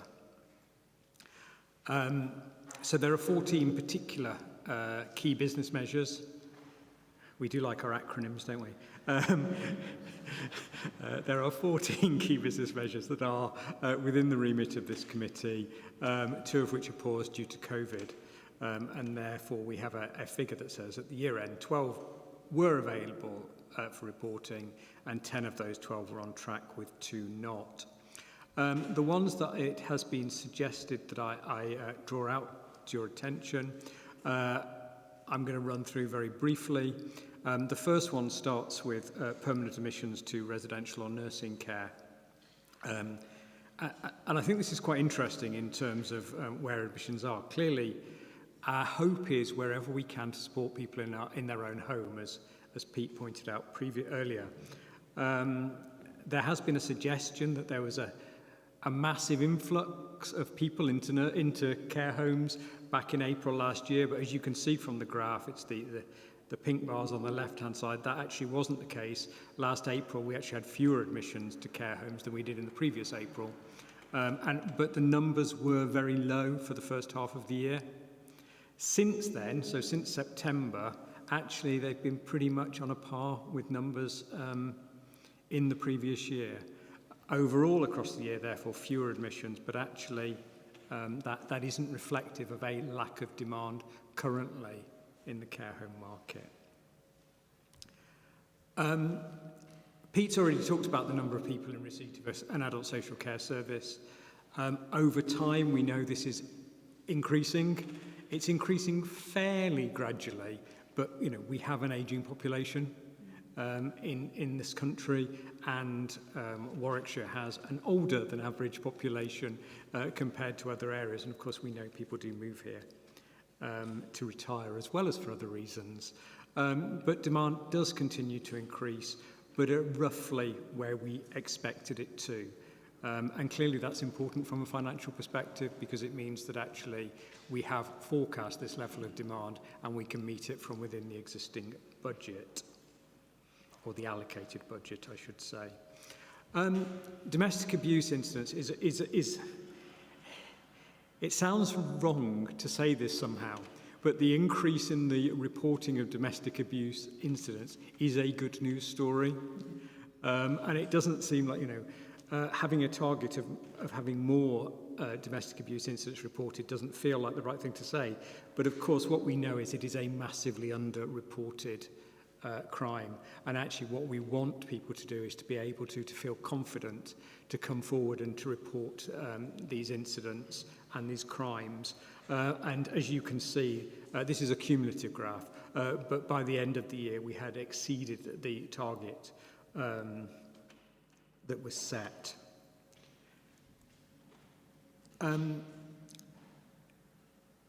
The other side of the residential care equation, I suppose, this is the one that specifically shows those for older people who are receiving care at home.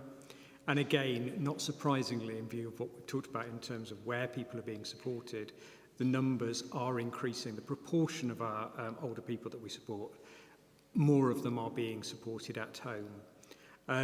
It is worth noting the text below the graph that say that actually there are significant workforce pressures at the moment in the domiciliary care market, difficulties about recruitment.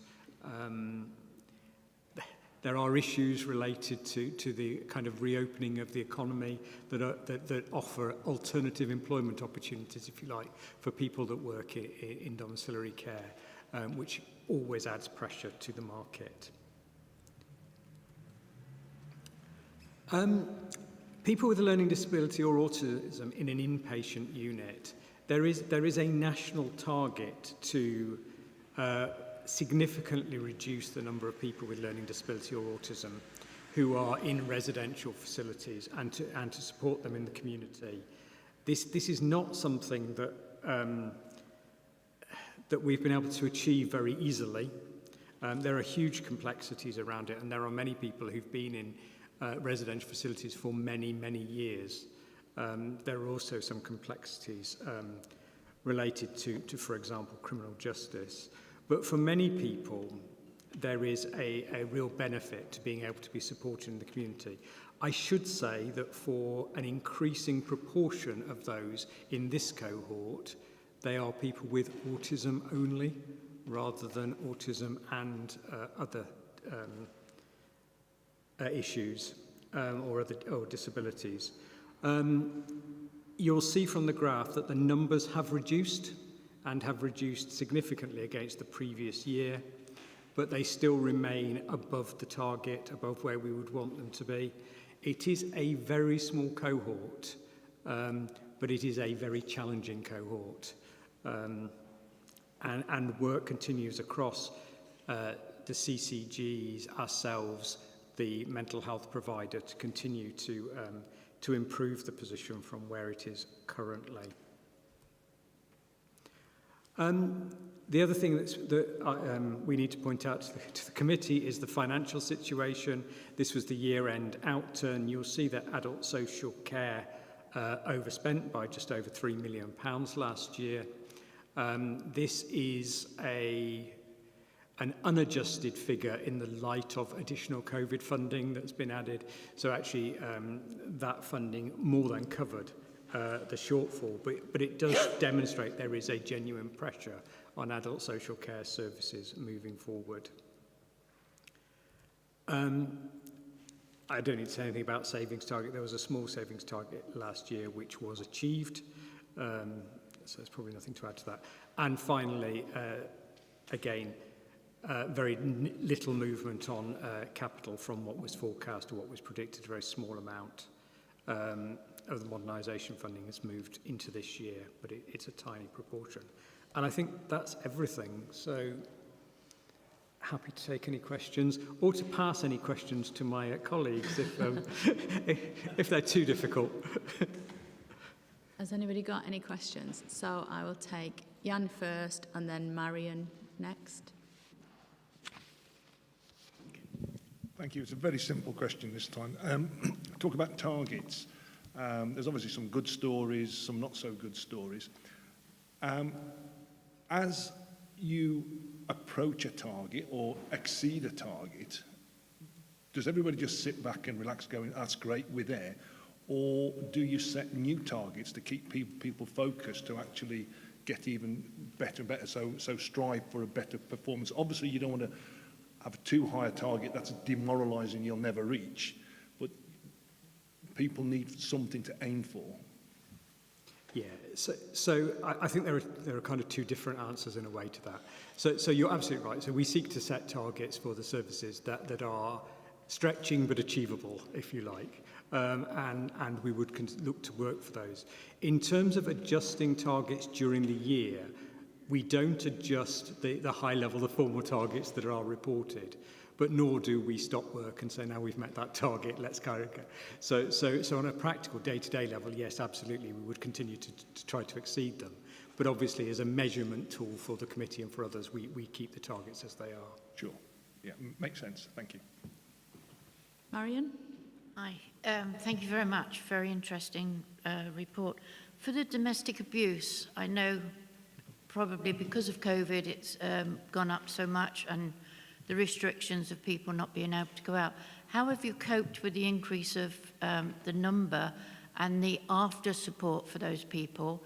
And as county councillors and borough councillors, is there something in the community that we should be doing to assist with any ongoing support that should be needed in the community? You know, I said I'll ask my colleagues to answer the harder questions. I'm going to let Becky answer this.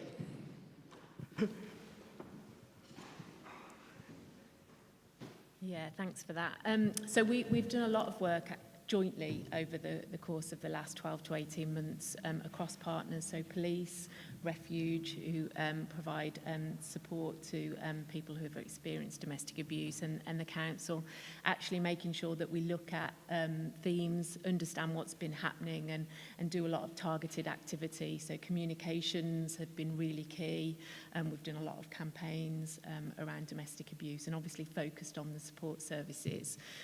You'll be aware over the course of the last year, we've now got the new Act, and we're very busy at the moment working through how we make sure that we're able to deliver all of the requirements on the local authority, but also other statutory partners and the voluntary and community sector around that act. So actually, I do think it would be something that might be helpful for the committee to get a further focused session on, because there's been so much happening. I suppose one of the things that I would want to say is that actually the work that we've been doing around domestic abuse has recently been recognised as an area of good practice, given the amount of collaborative work that's taken place. But there's a lot of work that we're doing at the moment about making sure that we've got the right support services in place, the right accommodation-based services in place. So more than happy to provide the committee with more information, and I do think it would be a helpful focus for the committee moving forward. It is something that we can add on to the work programme. I've intentionally left the work programme quite open, so we can steer our own direction rather than carrying over from the previous. And also I'm very mindful of the fact that the ICS is going to be a lot of work for us. So I think if we keep it light, however, light in numbers, not light in content, I think that is where we're going to have to focus this committee going forward. But I'll bring that up in the work programme. I'm going to take Chair's privilege and again do my announcements. So if there are any people out there that are watching this that are experiencing domestic abuse, you don't have to. You don't have to put up with it. It's not right, and there is help out there. So one of the things you can do, if you are able to, is call the National Domestic Abuse Helpline, which is 0808 200 0247. Now, if you can't actually get to a phone or you can't speak to anybody by the nature of the abuse that you are experiencing, there is a website and it's www.uksaysnomore.org, and they are partnering with pharmacies. So you can go to a pharmacy and use basically use their consulting rooms as a safe space to report domestic abuse. Take it, it's there, go use it. And then there's also another website, www.nationaldahelpline.org.uk. Again, plenty of resources out there and plenty of people willing to help. So we should all be mindful and please, please take advantage. And are there any more questions? No? I think that's you let off now. Thank you.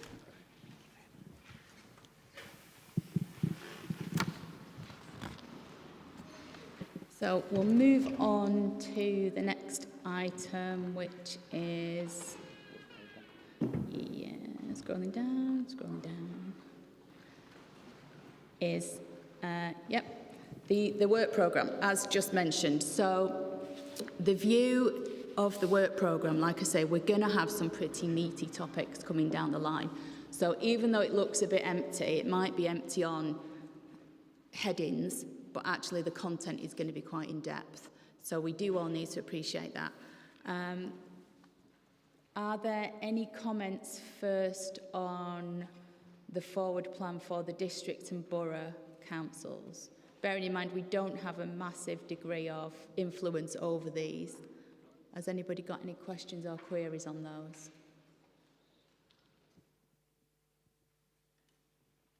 I'll take that as a no. So as I mentioned earlier on, the task and finish group that was performed in the last municipal year relating to GP services is one that it has been decided that given the current situation and the situations that were mentioned earlier on about access to GPs being completely on its head at the minute, we do need to carry on another TFG for that. So the view is, again, there are lots of new members. So I'm going to ask Paul, or I have asked Paul, to share the reports that came out of the TFG from the last municipal year. So everybody can have a read of that and just absorb the information. and then we will look to take that forward. So you will set the scope of the task and finish group. And I do think initial GP contact is something that we do need to look at. I do understand the way the GP services have changed, and I do agree that for some people it does actually work when you can get into the system. So that is, I agree with you, Pam. I think there's a great scope at the moment to embrace the new technology that we've got, but also you shouldn't completely disregard the past.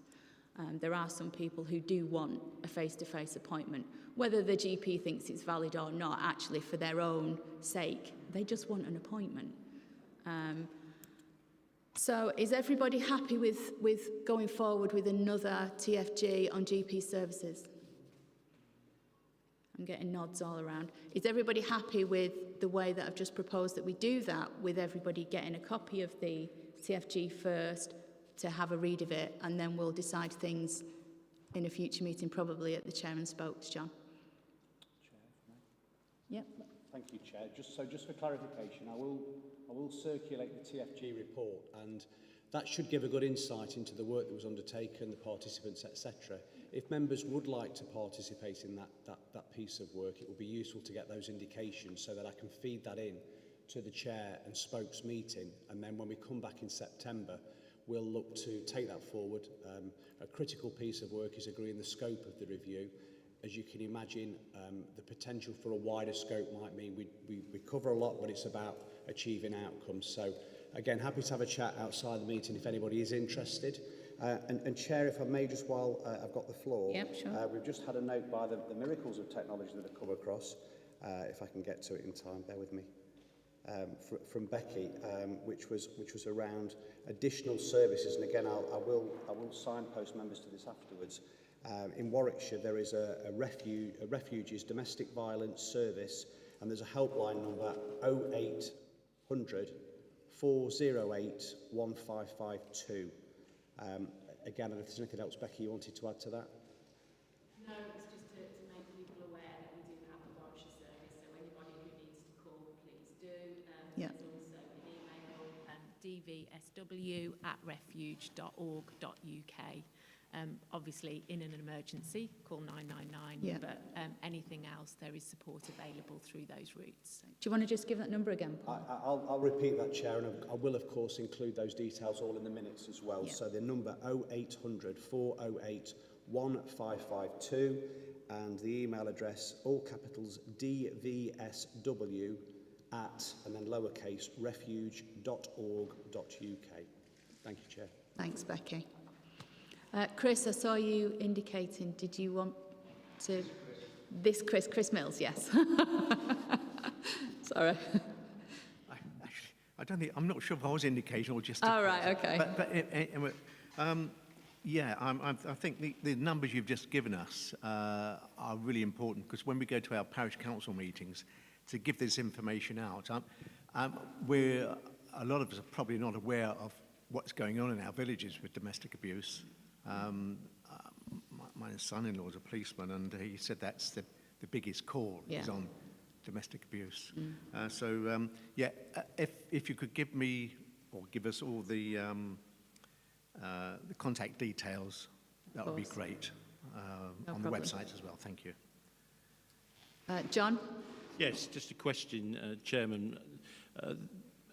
Some new members might be interested to hear what the rules of engagement of the chairman and spokesman meetings are, because it's completely... When I was first on this committee, people kept on going on about this thing. Yeah. I guessed what it might be, but I'm asking this question again today because I'm still not sure what it is, so perhaps you'd like to explain to everybody. Have we got terms of reference for chair and spokes, an official terms of reference? I think it may be, Chair, I think it may be included in the Constitution somewhere, but as a very brief overview, it's an opportunity for the leading members from each political group, the portfolio holder, the director and assistant directors for the relevant service areas to meet. We extend that to include Health Watch in the process as well. And it's an opportunity to discuss future work programming issues that are going forward. If there are service issues which are useful to share with members more widely, either this committee or indeed all members of the council. So it's a useful dialogue that happens between the formal meetings of the committee to shape the work programme, to look at what's coming down the track effectively, to make sure that we're focusing your limited time on the topics that matter most. Yeah. And as we all know, scrutiny is not a political arena. So I would like to people to respect that fact, because we are actually all elected now, and we're here to do a job, and this is not a political forum. So even though the chair and spokes meetings do have representation from the political side of things, it isn't a political meeting. So, yeah. And speaking of the chair and spokes and the work programme, one of the things that I discussed that I would like to go on the work programme, if you look, it's on page 43, date to be confirmed, is in women's health. It's actually menopause services, because we hear constantly about women's health, but we never hear anything about menopause. And we hear a lot about early reproductive health and childbirth, but we never hear anything about what happens after all that's done. And that is why I would like to put that onto the work programme. And I just wondered if anybody else has got any comments or anything about that one. And I'm looking at the men as well as the women on this, because you all have to bear the brunt of it as well. Mm-hmm. So I think everybody's okay with that one, right? We'll put a date on that in the next chair and spokes. And as we've said with Becky there, the domestic abuse agenda is really prevalent, I think, looking at those numbers. So I would like to add that onto the future work programme as well. An overview of services and what we as councillors and this committee can do. Are you happy with that, John, if we bring that to the next chair and spokes? All right, thanks. Is there anybody that's got anything else that they want to bring up with regards to future work programming? No, I don't think I've missed anything. There was a report that was circulated. Well, if we look under the briefing notes, we have got some briefing notes that will come to us. And Chris from Health Watch, Chris, just to clarify, we are expecting something from Health Watch in the next couple of weeks, which will be circulated around to members in between the meetings, so we can pick that up at possibly the next meeting as an agenda item or a meeting going forward anyway. Are you happy with that, Chris? Okay. Before I close the meeting, is there anybody that's got anything they would like to bring up or mention? No, and I know it's been a long one today, and I'd just like to thank everyone for their patience, and I'll declare the meeting closed. Thank you very much, everyone.